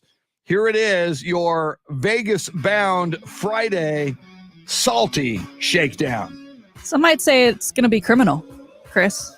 But we'll get to that a little bit later. We're going to start with Tom Brady and that movie we talked about yesterday. News broke that Tom Brady would be producing and starring in a new movie, and we've got some more information. So I'd like to share that with you here. The movie title, 80s for Brady. It'll be about 4 best friends that are also New England Patriots fans who take a trip of a lifetime to the 2017 Super Bowl. This is apparently based off of a true story. And that 2017 Super Bowl was the Patriots versus the Atlanta Falcons. Of course, the great comeback, and your halftime performer was Lady Gaga. So you take that and you're like, okay, well, Brady clearly not going to be one of those 4 friends, right? Because he's kind of in the game. If it's a true story, then he must be playing Brady himself. So saying he's starring in the movie might be a bit of a stretch. It does look like he'll be playing himself, but people who will be starring in the movie, they went all out. Chris, Lily Tomlin, Jane Fonda, Rita Monero, and Sally Field are your stars of a Tom Brady. I don't know that I would have ever imagined that to have been a thing, but that's what it is. So now that you have that information, you kind of take Tom out of being a lead actor. Does this story inspire you to go see a movie? Or are you still just going because of Tom Brady being associated with it, both in the movie and producing? Those are great actresses that you're mentioning, and Lily Tomlin and Jane Fonda have like the sitcom on Netflix that has been very successful. But no, with Tom Brady and with this mix, I'm intrigued. So Brady sends it over the top, and the fact that you've got a sports fan, Super Bowl, New England Patriots storyline. If Brady wasn't in this, I might not go see this, to be honest. Production will get underway later this spring, so I'm sure we'll get some behind-the-scenes looks from photogs who find their ways to the set, and it'll be interesting. And I kind of feel bad for Falcons fans who will once again have to relive that Super Bowl when this movie starts, being advertised and trailers and whatnot come out. So sorry, Falcons fans, this one's probably not for you. Chris, it may not be a football weekend like we're used to. We're still getting used to the fact the season has come to an end, but it is a football weekend, and that the MLS season officially gets underway this weekend. Saturday, 5:00, Q2 Stadium in Austin, Texas. Austin FC opens things up against Cincinnati, 5:00, like I said, Q2 Stadium, and there's going to be a lot going on. One of my favorite things about Austin FC home games is that they've got this partnership with local artists who create these great posters. They customize posters, and they only have so many to pass out. My first ever Austin FC game, I made sure to keep mine in perfect condition as I was sitting on the shuttle bus back to the car. I didn't want any wrinkles in it. It now hangs in my house. It may be in the bathroom, but it is framed. It is hung in my house. It's something I will remember and cherish forever. So you can grab a poster. There's also going to be post-game concerts going on with Grupo Fantasma and Billy Black, by the way, the native Austin artist. So shout out Billy Black, who's doing tonight's poster. If you're not able to catch the game and you are in the Austin area, it'll be on CW. We mentioned High Five earlier. That's a great place to check it out. But also, and Chris, I know you haven't been to Q2 Stadium. It's kind of over by the Domain, which I know you're familiar with. But what's so great about that area are the number of bars / breweries. They're all over the place over there. So if you can't get a ticket in there, go support those local breweries and check them out. They usually do parties themselves and giant screen TVs and beer specials. And there's some great. I've been over there numerous times to experience all the different breweries over there. There's some great ones to choose from. So just wanted to get that on the Salty Shakedown today, that the Verde season is starting. It's their second season. We need to keep supporting them like it's their first season. We need to keep that excitement up. Chris, do you plan on trying to make it in for a game? I would love to. Everything you've told me about Q2 Stadium, and I've been around it. Fantastic. They're at the Domain. I would love to. But again, as you said earlier, if people are just tuning in, you're going to Vegas today. I say you put $10, maybe $25 down on Austin FC to win the MLS championship. You could cash in and you'd have huge bragging rights forever with that ticket in your hand. That's worth it. $10 or $20 just to post that ticket on social media and post it throughout the season. That's worth it. And then of course, if you win, you get a lot of cash. Chris, I emailed our OM last week about tickets to certain dates for Austin FC because I'd like to go to a game. And I feel like I should, right? They are a part of the iHeart family. I am the sports commentator here in Austin for the iHeart family. I should be able to go to a game or two. I haven't heard back yet. I'm still waiting. So I don't know. I may be annoying and email again next week. Well, they're really strict on the press credentials, and that like if you don't use it enough, they'll just take it away. So you can do game by game as well. So we'll see. I really like being able to drink the beers and to be in the action and be in the mix and wear my jersey. I don't want to play the bipartisan role. I've done that enough in my life. There you go. All right. Finally, today I told you we might get criminal here, Chris. And as I said, I'm going to Vegas. So I went to Target yesterday to get. I don't plan on checking a bag because I know airport staff is limited, so it can take a really long time to get your bag after you depart. Yeah. So I'm straight carry on today. So I needed to go to Target to get little travel items. And while I was there, I wanted a new screen cover for my phone case. I had a little crack in it. It's fine. That's what they're for. You pay the $10 to get them covered. Then when they break, you don't have to buy a whole new phone.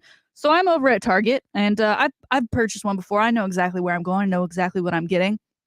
And I noticed a gentleman in a hoodie and pajama pants, and he's wearing a mask, as people do these days. And that's not all that crazy. This is Austin, Texas. Seeing people in their PJs at stores, I'm kind of like, well, this isn't Walmart. This is Target. But okay, I'm not gonna assume anything. But this man has a black duffel bag. And at HEB, we all have our special, reusable bags. And some people, instead of getting the little handheld red whatever, they put the stuff. I've been known to do that. You put the stuff in the bag, and then you carry the bag up to the cash register, and you take everything out, and then you put it back in. Whatever, it's fine. But this was a duffel bag, so it was a little different. And then I noticed him grabbing a lot of the same thing, and then a lot of another thing. And I don't know if they were phone cases or phone screens exactly, but it was in that area. And I was like, that's interesting. I think that man is stealing. And I'm searching around for a Target employee because I want to buy what I just got. For whatever reason, now everything over there, even when it's less than $50, $20, is in one of those plastic security cases. So they've got to take it out when you buy it. So I'm looking for an employee, and I'm like, might as well tell him that this guy is stealing while I'm at it. But I can't find him. There's for miles, nobody in the area. So by the time I finally find someone to check me out, I mean, this guy had either been caught up front trying to escape or was no longer, their problem in the back. But come on, Target, get it together. And I don't know. I kind of felt like a bad person afterwards that I didn't do anything, but I'm not a confrontational person. I didn't want to just assume anything. And I kind of felt like it's not my job. So I didn't do anything. But that was my day yesterday at Target. And yes, I did acquire everything I needed for my trip. So I'm set and ready to go. The party starts the second the show ends this morning, Chris. But there it is today. The Salty Shakedown. Outstanding Salty Shakedown. And that last story, Shannon, I've seen on the national news in cities across America now, just rampant theft. People just going into stores. I saw a guy go into and I forgot what city it was, but he filled up one of those little mini shopping carts in a CVS of merchandise, and he just went right out. Filled up, went out, ran, and employees can't stop him, and you don't know if that guy's going to get violent. But I have not heard of these things happening on a large scale in Austin, Texas, or in San Antonio, or across Texas. I'm wondering if this just blatant theft is that you caught a glimpse of something that's not only a national trend, but may have come to Texas now. It seems like word's gotten out that a lot of places, some places do have a security guard up front, but a lot of places, the employees can't chase after you. There would be legal fines they may have to pay if something goes awry, right? So they'd rather lose out on the merchandise. But why do people have to be like that? Why do people have to steal? That's just, it was so awkward, and I keep replaying it in my head of if I should have done, I don't know. It just be good people. And what do you need all those phone accessories for, bro? Right, exactly. Do you have a phone? You're probably going to sell them. Gosh. Maybe selling them on eBay or something. But again, and so many people are armed these days. Had you directly intervened with this guy, you never know. You never know if he's packing heat or if he's going to flip out or so. Yeah. My goodness. Wow. Well, Shannon, we will keep an eye, and we Of course, the 8 o'clock hour is coming up. We'll talk a lot more on everything sports, but we'll keep an eye on your social media all weekend long in Las Vegas. We'll see if the Target experience was just a foreshadowing of more crimes and misdemeanors that may be happening in Vegas that you may participate in this weekend. Going to see Shania Twain if you weren't here in the 6 o'clock hour. That's one of and we need to go over your itinerary as well in the 8 o'clock hour. Make sure that Dave and I approve of all of your travels in Las Vegas this weekend. Lots going on still to talk about in the National Football League, college hoops, NBA, Major League Baseball. What are they doing, man? They're going to get it together. We'll jump into everything sports in the 8 o'clock hour. Don't go anywhere. It's the Chris Duel Show.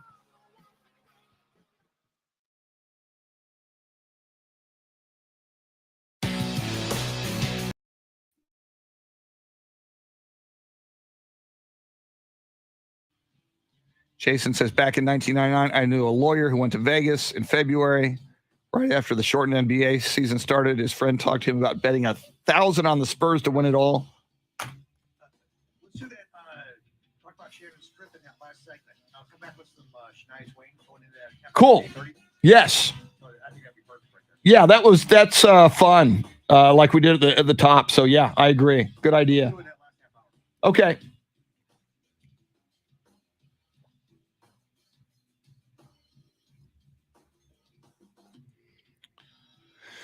Let's see.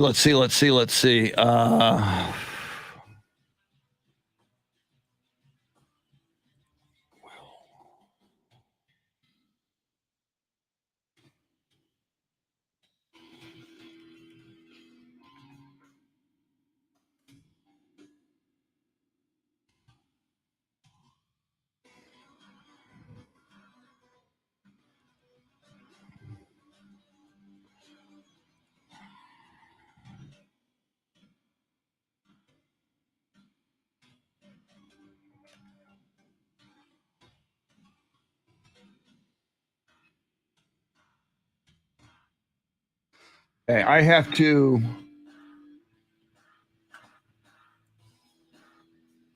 Cool story, Jason, on the guy who made some cash on the Spurs. Yeah, because they started out, like 8 and 9 in that strike-shortened season. Pop's job was in jeopardy, according to a lot of people. And then they turned it around. Okay, I got it. Edit one more. Diamond's direct spot. There it is. What is that? All right. That's what that is. 102, that's a little better than 103.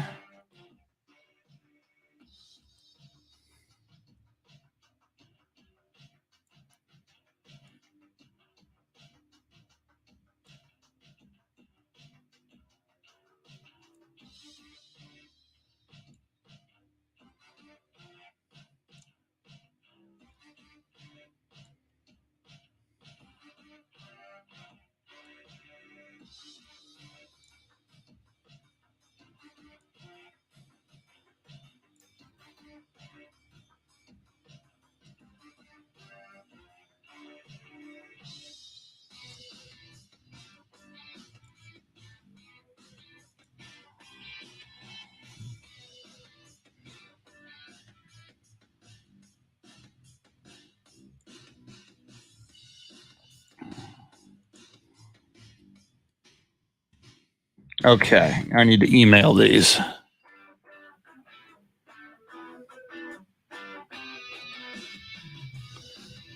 All right. So that was, just double check that.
All right.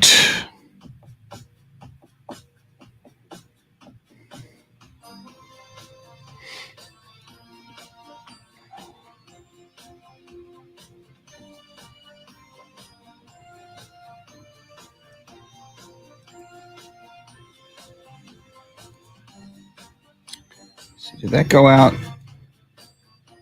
Yes. Very good. All right. 8 o'clock hour. And I have killed all of my coffee. None left. Guzzled all the coffee. There's a little drop. Good to the last drop. Yeah. I do have iced tea now, but the ice has melted in my iced tea. Somebody said that looks like whiskey. Not yet. We're not drinking whiskey at 8:04 in the morning just yet.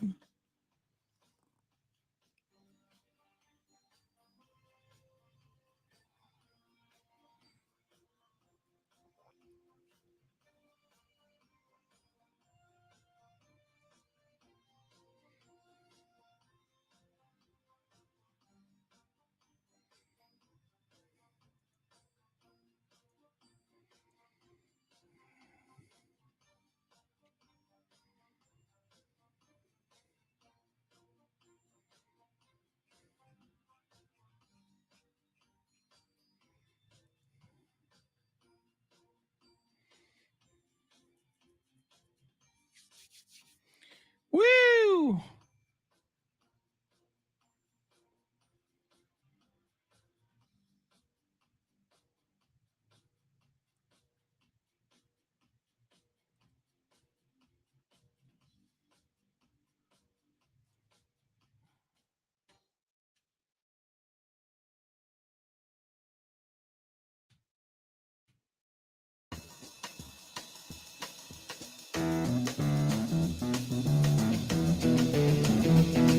This is the Chris Duel Show. You know the day destroys Here we go.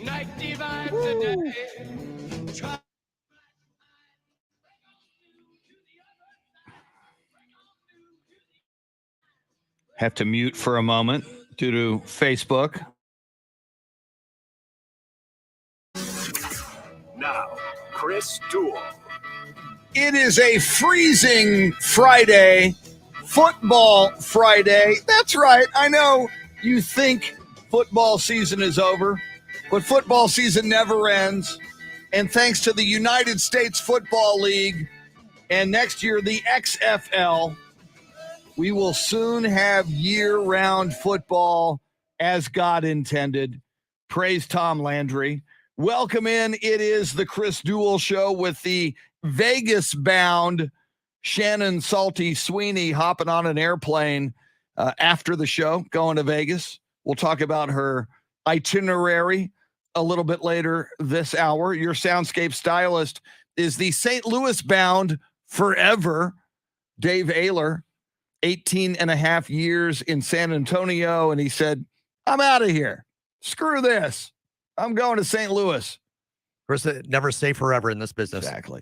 And as we talked about when you first got the gig, A, you get more sleep, and B, you get more money. I think most of us, I think in any job scenario, let's see, you'll get more sleep and we'll give you more money. I think that's a yes. I'm on my way. I think I'll take that gig. Although it's not Troy Aikman money, but no, but it is more money's more money. It could, yeah, more money. Sleep is more sleep. Yeah, and as Shannon and I say, more football is good football. More money is good money. More so, congratulations. We'll talk more. And Dave OEHLER's final San Antonio show with us and Austin. What's wrong with me, Shannon? Leaving out the People's Republic of Austin. Come on. His last show with us will be Wednesday.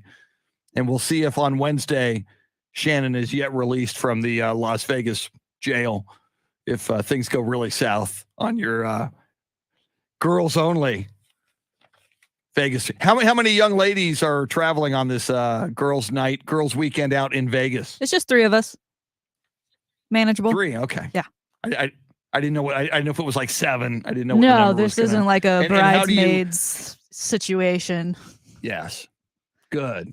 Nothing worse than that. So yeah, it's like a bridesmaids party with all the little gadgets and symbols matching. And things that they buy at an adult store. Yeah, we don't need that.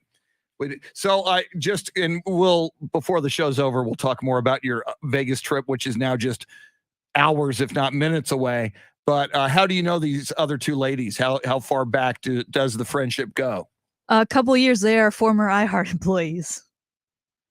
Oh, former. Like Dave OEHLER, did they move on to more sleep and more money after working with this company? But both of those things. Are they smart? Are they smarter than me? Am I the dumb one in the friend group?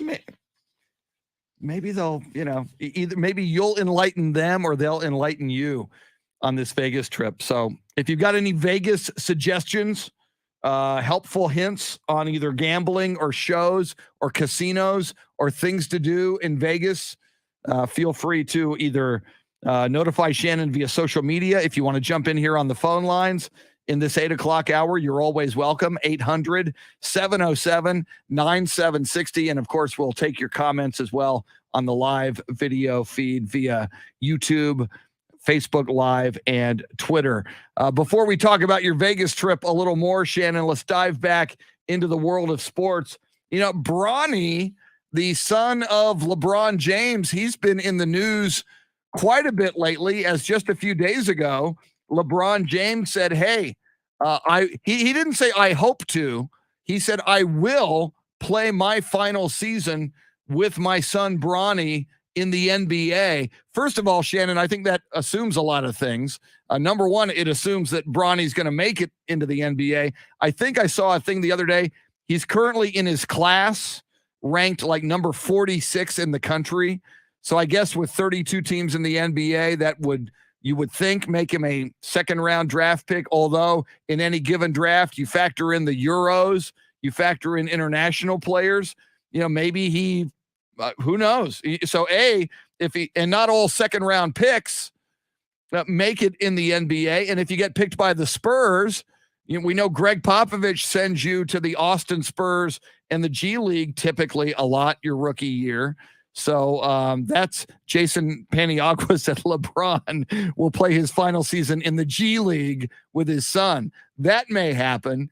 So you've got that story out there, Shannon, and you've also learned there's more Bronny news involving money and LeBron James's son, Bronny James. Yeah, this kid who is yet to make his way to college and is yet certainly to make his way to the NBA is already projected to make over $5 million in NIL deals while in high school. In fact, this week, he signed a deal with the brand PSD, an underwear brand, to have his own underwear, which is weird to talk about for a kid in high school. But that is the thing that is happening. He's going to have his own collection.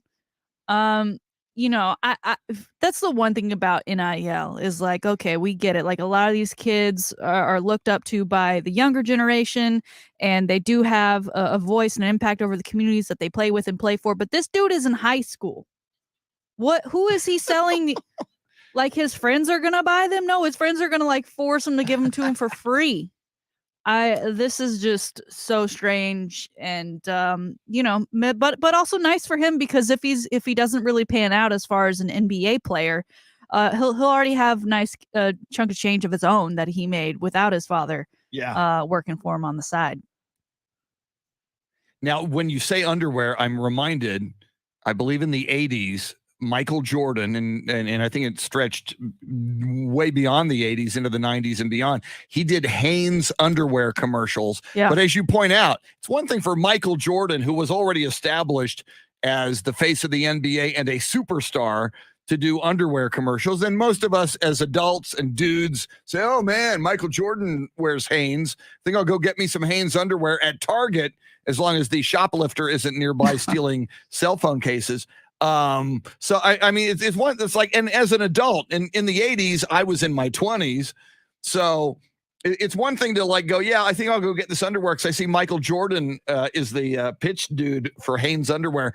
Bronny, I mean, and you're right. If you're a high school kid, do you want to wear the same underwear that LeBron James's son, Bronny, endorses? And if you're an adult, are you going to go, oh man, I'm a middle-aged dude.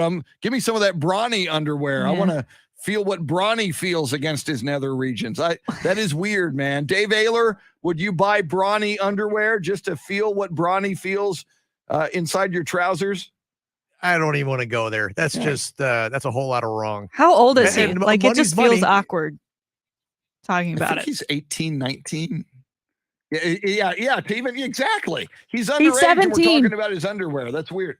Oh, that's even worse. So I thought he was like 19. Walk around in his tidy whities. Oh, God. Just like Jim Palmer. Remember, Jim Palmer was the underwear yes. man. Well, the pair back in the 70s. The pair he's holding up in the promotional picture on Instagram for PSD, it has butterflies all over it.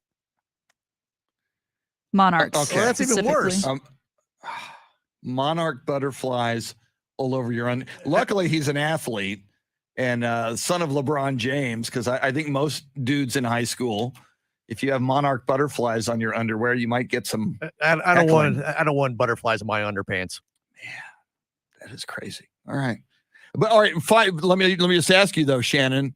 You are a Dallas Mavericks fan. I am a Spurs fan.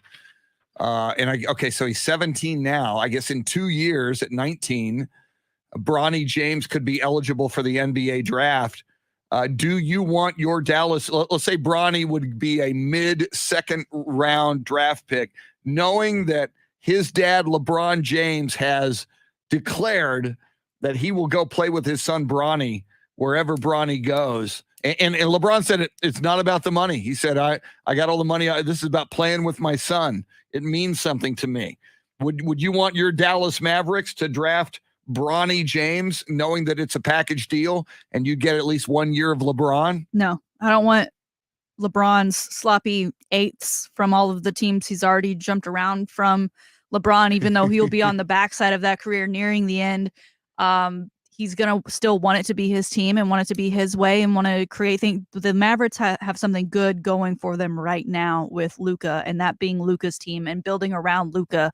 Throwing LeBron James and his child into the mix, no thank you. And I think Mark Cuban's smart enough to not go with that. And I don't think Mark Cuban would would want to deal with the LeBron and all of the attitude that comes with it and the catering that might have to go on towards his son Bronny. Pass. See, it's okay. You pass, which I think is good for me because I'm a Spurs fan, and I know that LeBron likes Pop, and I know Pop likes LeBron. I like LeBron. You know, like Joe Buck and Chris Collinsworth. There's a lot of LeBron haters out there, and LeBron. Granted, he's kind of a diva. He's got an ego, but I mean, he sends kids to college. He's never been in trouble with the law. He's a good father. He's a good husband. One of the easily top 2 or top 5 NBA players ever. I would say yes. I would not pass on that deal. Plus, LeBron is a good friend and mentor of DeJounte Murray.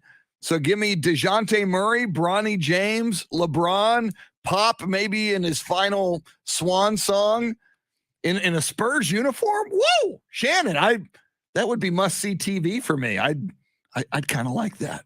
Woo! I'm just saying. I would like it. I would not pass. Have a good time. Have fun. All right. It's going to happen somewhere. It's going to be very, very interesting to see. Now, Russell Wilson, we brought him up with Coach A, Paul Alexander. He's part of our poll question today. Quarterback musical chairs in the National Football League. The poll question is, which quarterback is likely to stay, the most likely to stay with his current team? Aaron Rodgers, Deshaun Watson, Carson Wentz, or Russell Wilson? Hell, I don't know. Now, there's apparently some tea leaves out there for some Seahawks fans to maybe give them an indication of what's on Russell Wilson's mind. What's going on there? Yeah, well, when Adam Schefter isn't dropping news, the first place a lot of people look are athletes' social media pages, i.e. Kyler Murray a few weeks ago just wipes it clean almost completely aside from 2 pictures and changing his bio as well as profile photos. Well, fans noticed yesterday Russell Wilson, Russell Wilson changed his profile picture on Twitter, no longer features the Seahawks, and he also changed that header photo as well. So people are reading those as tea leaves. But at the same time, you know, I think, okay, that could mean that, but it could also just mean, again, it's the off season. They are not focused and sharing the brand right now that is their team or whatever, like, and they take other, you know, think of when you change your profile picture. I rarely do. Pretty sure my profile picture is from when I graduated college, which was like a year ago or 7, but it, you know, people have their reasons, so I don't know that always reading into it means something, but certainly sometimes for those athletes that do often make those changes to try and hint towards something, like an Antonio Brown, where they are always taking to social media to get a message across. So I don't know if for Russell Wilson it's necessarily that. I just think maybe it's a sign that there are discussions going on, but I don't think it's a signed, sealed, delivered kind of thing that he's on his way out. And Shannon, I just think about, and again, my reference, I go all the way back, obviously, to the Tom Landry Cowboys, but thinking of like Cowboy quarterbacks and the 3 biggest, which would be Roger Staubach, Troy Aikman, and now Dak Prescott. Can you imagine either of those 3 guys, including modern day Dak Prescott, when there was some, even like during his contract, and we went through a contract negotiation very recently with Dak Prescott. He didn't change his Twitter photo to eliminate any Cowboy reference. He didn't change his banner photo to make sure Cowboys got off of that. And I know there was no social media in Rodgers' day, but in Troy Aikman's day. But I can't imagine that Roger or Troy, I'll show them. This will cause a stir. Let me change my profile pic and my banner pic to have no Cowboy reference. I find it a little, not a little, you're being a diva. You're more concerned about, causing a stir, creating some buzz. I like Russell Wilson a lot. I expect it from Antonio Brown. Maybe Kyler Murray hasn't grown up yet, so I kind of maybe get it from a young Kyler Murray. I don't like the move. I'm a little disappointed if indeed Russell Wilson's just trying to send a message or cause a stir here. Yeah, I wouldn't read too much into it. with it being Russell Wilson. But at the same, because usually when he makes an announcement, there's a video and Sierra is involved, and we haven't received one of those yet. Either way. We're still waiting on that Sierra video with right. Russell. And then we'll really know. Now, speaking of NFL quarterbacks, and he's part of our poll question as well, Deshaun Watson, the guy who got paid a lot of money for not having a quarterback at all last year for the Houston Texans. Of course, there's legal problems and depositions that he apparently is going to have to answer to in the coming weeks in Houston.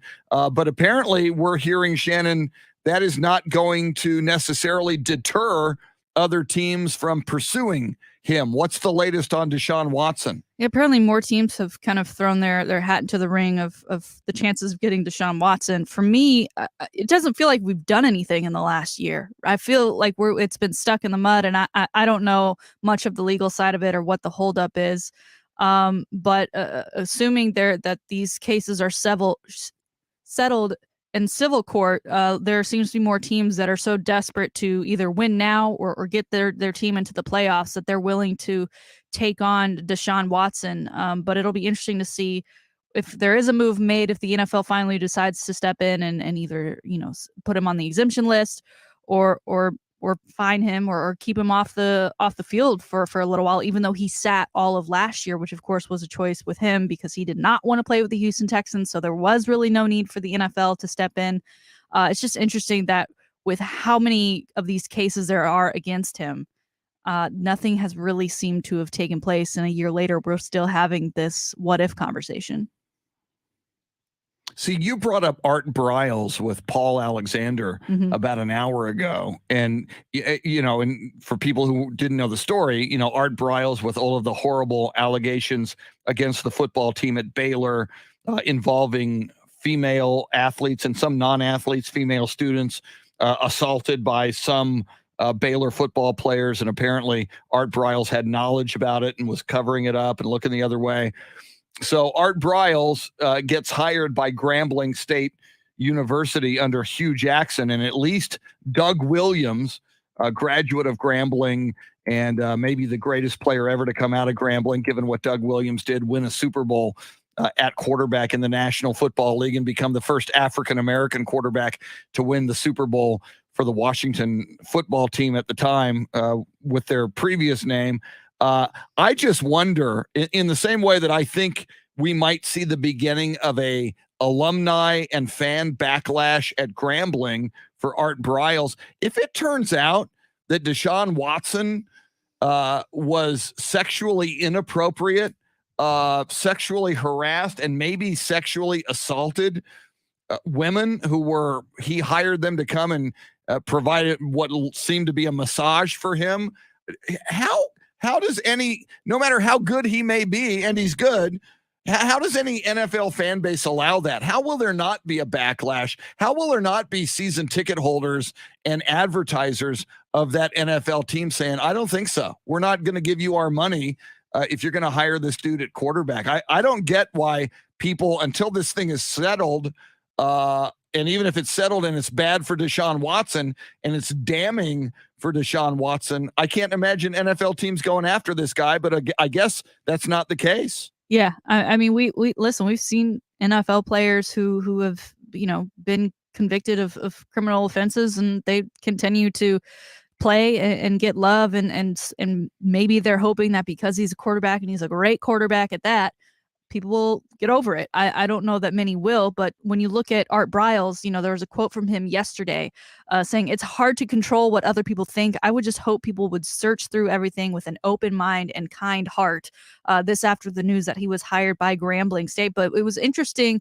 A lot of times you get a coaching hire, especially these days, there's a graphic, right? There's a graphic that goes on Twitter and on Instagram. Their user handles are shared. This is our guy. He's going to be great. They really hype him up.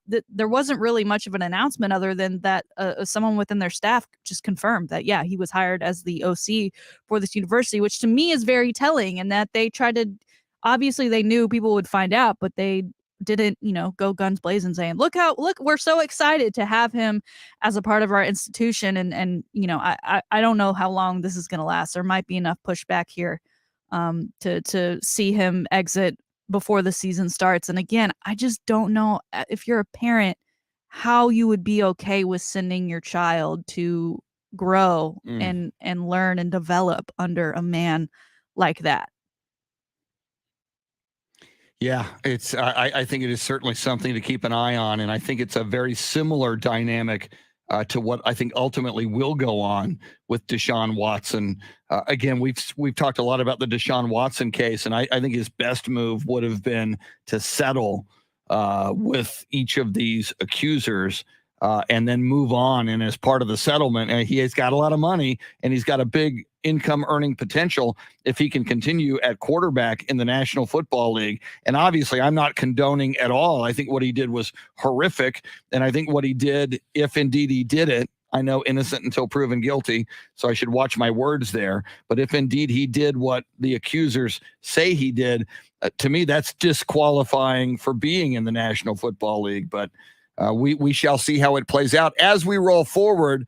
Not only will we talk about Shannon's upcoming Vegas trip, but I do want to talk about a story coming out of the 40 acres. We talk a lot of Texas Longhorn athletics, and in this case, Texas Longhorn basketball. Not everybody with Chris Beard's Texas Longhorn basketball team having a wonderful experience. Somebody, at least one player, none too happy, has not been happy to be part of that program.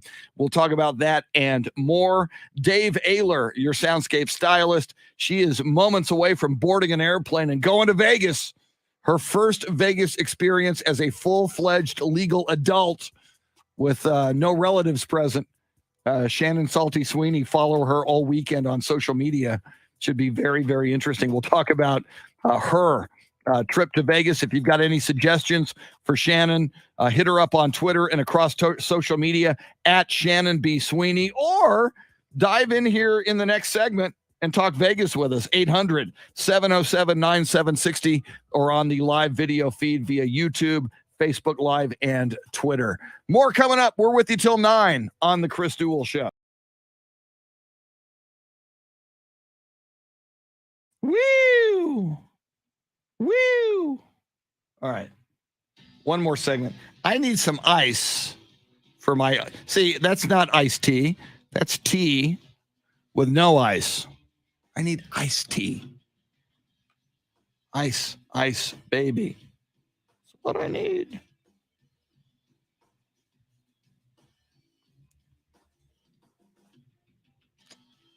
So I am going to go on a pilgrimage for iced tea.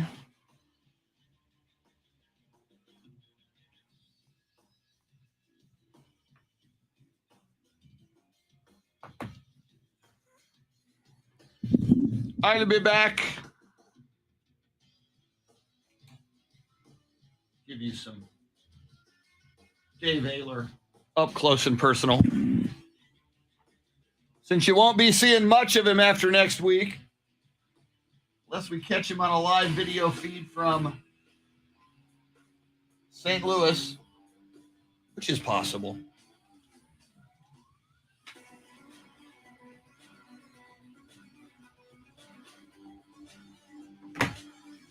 All right. Getting ice. Did somebody say ice?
Woo! I have ice. Ice, ice, baby. Ice for my iced tea. Thank you very much.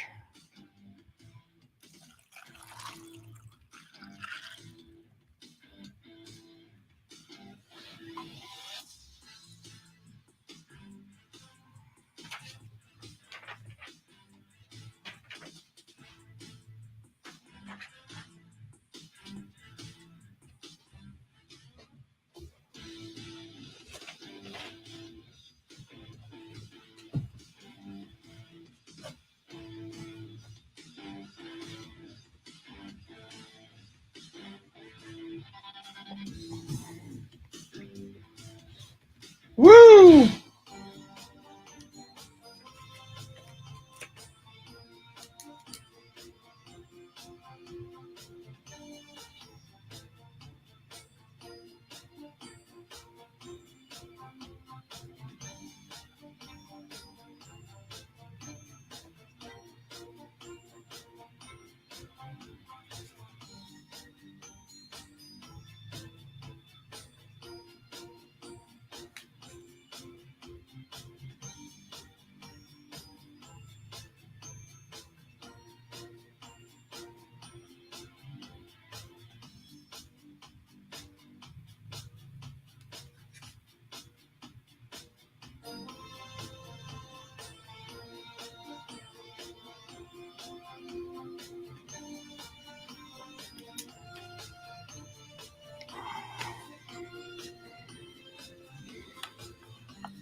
All right.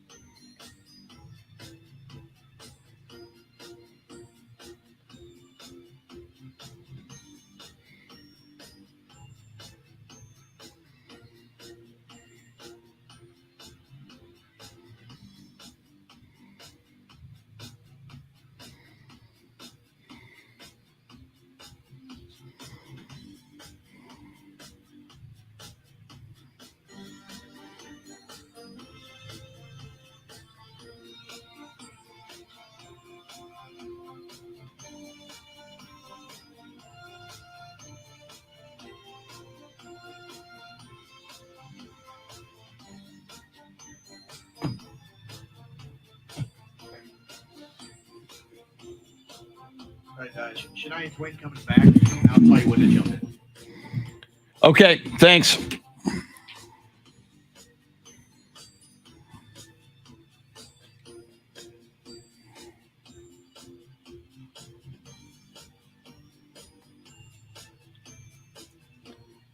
Okay, now Dave's going to play some music so that we don't get booted off of Facebook. I'm going to have to be a little careful here. Which drives me crazy because we've got rights to the music. It's a radio station. We pay money for the rights every month.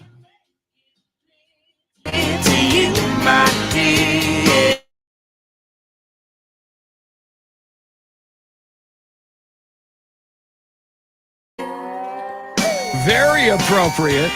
Shania Twain singing "I'm Out of Here" as Shannon Salty Sweeney is out of here to Las Vegas, where she will be seeing Shania Twain. Do you know what casino or what venue, what hotel, where's the Shania Twain concert going to be held? It's conveniently we are staying at the same hotel because it is actually going to be cold. Beautiful. The days we're there, I think the low is like 36 and the high is like mid 50s. So we won't have to do too much outdoor trekking around. But yeah, Planet Hollywood.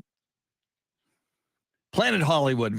See, I assumed, Vegas in February, I thought it'd be like 73 and a low of 50, but it's going to be kind of cold there. Yeah, I didn't know. Bring in the puffy jacket. Well, it's Vegas, so it's like when I went to the coast. It was February. I knew it would probably be cold, but it's like but I'm cold at the coast, so you're going to be cold in Vegas. So very cool. Jason Paniagua says that song was from his favorite Shania Twain video. I don't remember the video specifically, but. Very, very cool. Before we talk a little Vegas, Shannon, I do want to get into another sports story that you're tracking involving the UT basketball team. We have a disgruntled player and apparently a disgruntled father of that player. What's going on here? Well, disgruntled player turned what seems to be like former player now. A week ago, Trey Mitchell was absent from a game. They said he had gone home for personal reasons. Those reasons were never revealed, but now it seems like Trey Mitchell will not be returning to join with the team. Trey Mitchell was a transfer student. He played his first few years over in let's see here. I'm just at UMass. So this was his first season, 2021, with Coach Chris Beard. Part of the guys that was excited to be a part of that team and be coached by him. And we haven't yet to hear directly from Trey Mitchell, but his father, Vincent Mitchell, has been taking to Twitter. Someone posted about Chris Beard and this Texas team that the squad is the epitome of inconsistency, better at home, and they're bad on the road. And his father went at them saying, how can players be consistent with an inconsistent coach? He doesn't have a solid rotation. You can't get into rhythm if anytime someone does something wrong, he's pulling them. And then he actually tagged Coach Beard saying he is not offensive minded. Their big went down and he went down with them. He went after a couple people on Twitter and we're retweeting things about been watching Beard for years and he hate playing bigs. So apparently he's not happy with the usage of his son, Trey Mitchell, who is one of those bigs, and doesn't look like Trey Mitchell will be rejoining the Texas squad. Chris, it's always, I understand they're kids, but they're also, they're forming into adults. And I feel like at that age, maybe your parent shouldn't be fighting your battles on Twitter. And I'm not saying that Trey Mitchell is asking his father to fight his battles, but I just don't think it's a good look all around to be doing that in such a public platform and then to be tagging Coach Chris Beard at the same time, because essentially this kid wants to go play elsewhere now. And that's just not a good look to put on your resume going forward. It's almost like a LeVar Ball move. He was so vocal when his kids were of college age. Luckily, he's kind of disappeared a bit now that and they're very good basketball players, that his sons are pros. But you make a huge point. If I'm another coach or another college program considering Trey Mitchell, it's like, if things go south, are we going to have to deal with his dad and being called out on social media. And I totally agree with you. It's a bad look. As we know, it doesn't always work out for everybody on every sports team. And, you know, Trey Mitchell should be happy that we're now in an era where if it doesn't work out with you at a certain program, and he already, as you mentioned, went from UMass to Texas, and presumably he'll move on to somewhere else. But yeah, not a good look. And when you're his dad calling out Chris Beard, who's been wildly successful as a college basketball coach, it just makes you look bad and makes your son look bad. So yeah. Well, and when personal reasons, keep an eye on what's next. When personal reasons, your original, statement of why you left the team turns out to be playing time. Yeah. Mm-hmm. And, team is kind of a big deal if you can play for the team. All right, Shannon, as we mentioned at the top of the show, as soon as this show ends, and that's in about 10 minutes, you are headed to Las Vegas. Okay, we know you're going to see Shania Twain in concert at Planet Hollywood. Now, a Gordon Ramsay restaurant experience, are those the two big headliners? And are there any other venues, spots, destinations that that are definitely on the list? If anyone has suggestions, we are needing to fill some time. Tonight, 7:00, I'll be dining at Gordon Ramsay Pub and Grill, which is located in Caesar's Palace, which I believe is a mile from where we are staying. I'm super excited. I've been lucky enough to dine at a handful of his establishments before, and have had a Gordon Ramsay beef Wellington on 2 separate occasions. That's what I plan on ordering again tonight because it is just so darn good. I love Gordon Ramsay. I was watching one of his shows last night. He's like my spirit animal. So I'm almost, I might be more excited for Gordon Ramsay and my meal tonight than Shania Twain tomorrow night. And that's nothing against Shania. That's just my love for Gordon and his food and just being in that environment. Like I said, we're staying at Planet Hollywood, which is where Shania is performing. I don't really know anything else about the hotel. We are going to go to Caesar's tonight for dinner, so maybe if there's something there. We do want to gamble, not a lot, especially me, who's going to be putting down a pretty penny for my beef Wellington tonight. But none of us have ever gambled before. We all know what blackjack is because it's 21, but how it works and how much it's going to cost, we know absolutely nothing. I mean, we are, I don't know if they've been to Vegas before, but I think this is the first time we're all like doing a Vegas girls trip kind of thing. And we want to experience it all, but also not lose our money or our sanity. And we're not going clubbing, so don't send me clubs. We discussed that yesterday. No clubbing, in bed, reasonable hour. We like 8 hours of sleep, Chris. That's interesting. 3 ladies who are going to Vegas are saying we're not going clubbing. Dave Oehler, I know you haven't been since college, but you've talked to a lot of people who've gone through either the Vegas or Atlantic City or the casino experience. Any words of wisdom for Shannon? Well, since you're not going to any clubs, I was going to recommend Glitter Gulch, but that's. Oh, I hate glitter. Is the herpes of arts and crafts. It's awful. And glitter. I hate glitter it. Gulch is the herpes of clubs. If you give me a card with glitter on it, you're opening it. I'm not touching it. If you're looking for a place, and I'm with you on the Gordon Ramsay. I love his restaurants. I love Gordon Ramsay totally. But if you're looking for something a little bit different, you can go to the place that I've never been there, but Charlie Parker always recommends it, is Casa de Amore on East Tropicana. It's an Italian place, and supposedly it's really good. You don't need, if you're not anywhere near there, they send a car for you. Make a reservation. Oh, wow. They'll come pick you up and take you back to the hotel. Cool. That's a perk. Yeah, because that's very.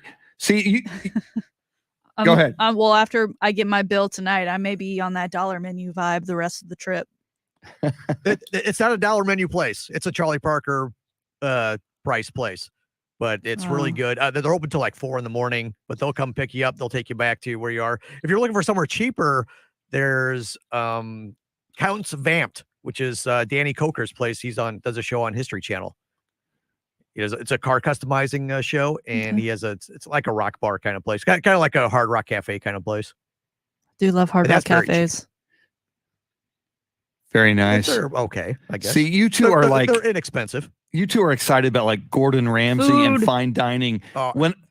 See, and here's the difference. I used to, before In-N-Out Burger came to Texas, I knew they had In-N-Out Burger in Vegas. So I was like, oh my God, I'm going to Vegas. I'm going to go see Beatles Love, the Cirque du Soleil show at the Mirage, and I'm going to get an In-N-Out Burger. It was like, now we've got In-N-Out, nearby, so it's not nearly as big of a deal. But I say you guys, I'm going to get beef Wellington at Gordon Ramsay's. Like, I'm getting a double animal style at In-N-Out Burger. Yeah. You guys are, bottom line, you guys are much more classier than I am with your dining aspirations. Well, and I always spend more money on food than on gambling when I'm there. Yeah. Well, and before I first went to Vegas, it was a family trip. We stayed at the MGM, and everyone told me like, oh, you got to go do the buffets at the hotels because they're so cheap, because they're for people who gamble and they're spending all their money gambling, that they make the buffets so cheap and it's so good. And multiple things. Buffet was not good, and it was certainly not cheap. So I don't know why they went away with that, but I'm not planning on doing anything buffet style. No. And in the post-pandemic world, I wonder how, because I used to tell you, the two of you, we used to love going to Cancun at a resort, and they did have amazing buffets, and it was spectacular food. And one of the selling points of this resort was the buffets. And I know Vegas, as you mentioned, Shannon, known for the buffets, and there are people who love the buffets in Vegas. I just wonder if buffets have changed or been eliminated. And I can't imagine they've been eliminated, but I wonder if they've been modified in Vegas now that you don't want people breathing or sneezing on your buffet food. Yeah, I would hope they do it like a Luby's style, where someone is actually gonna I want that, and then they serve it to you, if that's the way it is. Also interesting, I do believe Vegas lifted their mask mandate for inside the casinos like last week or something. So it'll be interesting to hopefully, if I no COVID, I don't want to come back and get COVID. That's no, you don't want to do that. Ooh. But I've had the experience, Shannon, and I've told you my gambling experiences, but one of the coolest things that happened to me many times in Vegas is you're staying up all night if you're an idiot like me, but you would gamble and you're in a casino and you lose track of time and there's no clocks in the casino. And so you would I would step out expecting it to be nighttime, and it's broad. Yeah, I was like a vampire. You step out of the casino and you've been gambling all night. You think it's nighttime, and it's not. It's like 7:30, 8 o'clock in the morning. It's like, and you're looking out at the sun, and the sun is blinding you, and you didn't expect to see it. Yeah. So if you and I know you're planning on going to bed at a reasonable hour, Shannon, but you're in Vegas. If you're on a roll and you're having fun, let her rip. A reasonable hour in Vegas is like 3 a.m. Right. I've got which is 5 a.m. here, which is where I will get thrown off. One of my friends really wants to go to like a pool or something. I didn't pack a swimsuit. I don't plan on doing that, but I kind of hope that my other friend and she go do that, because I think we have like a really nice tub in our room, and I wouldn't mind getting me a bottle of night wine and just sitting in the giant soaking tub by myself for a couple hours. Oh yeah. If I'm going to pay for the room, I'm going to use the room. Exactly. Now, speaking of using the room, Jason Paniagua pointing out that Nevada is one of those states in America, Shannon. Apparently, they have cannabis dispensaries. You could go to a cannabis and say, "Hey, man, I really need some help here for some of my ailments," and he is recommending that you maybe partake of some of that medicinal marijuana. No comment, sir.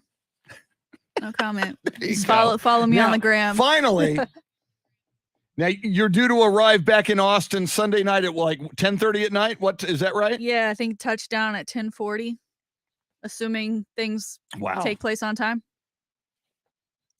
So, Dave Oehler, I'm going to say the odds are 3-2 that Shannon will either do the show from her home because she's going to be so wiped out, or just not answer the bell for Monday's show.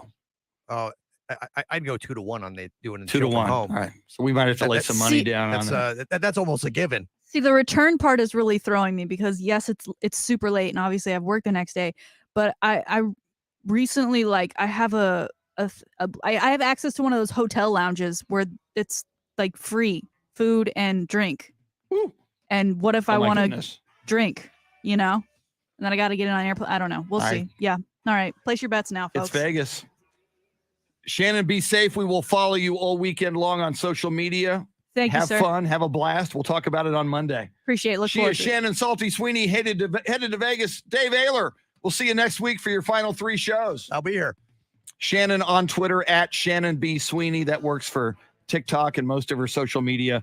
Follow her all weekend. Have a great weekend. We'll see you on Monday. Adios, amigos.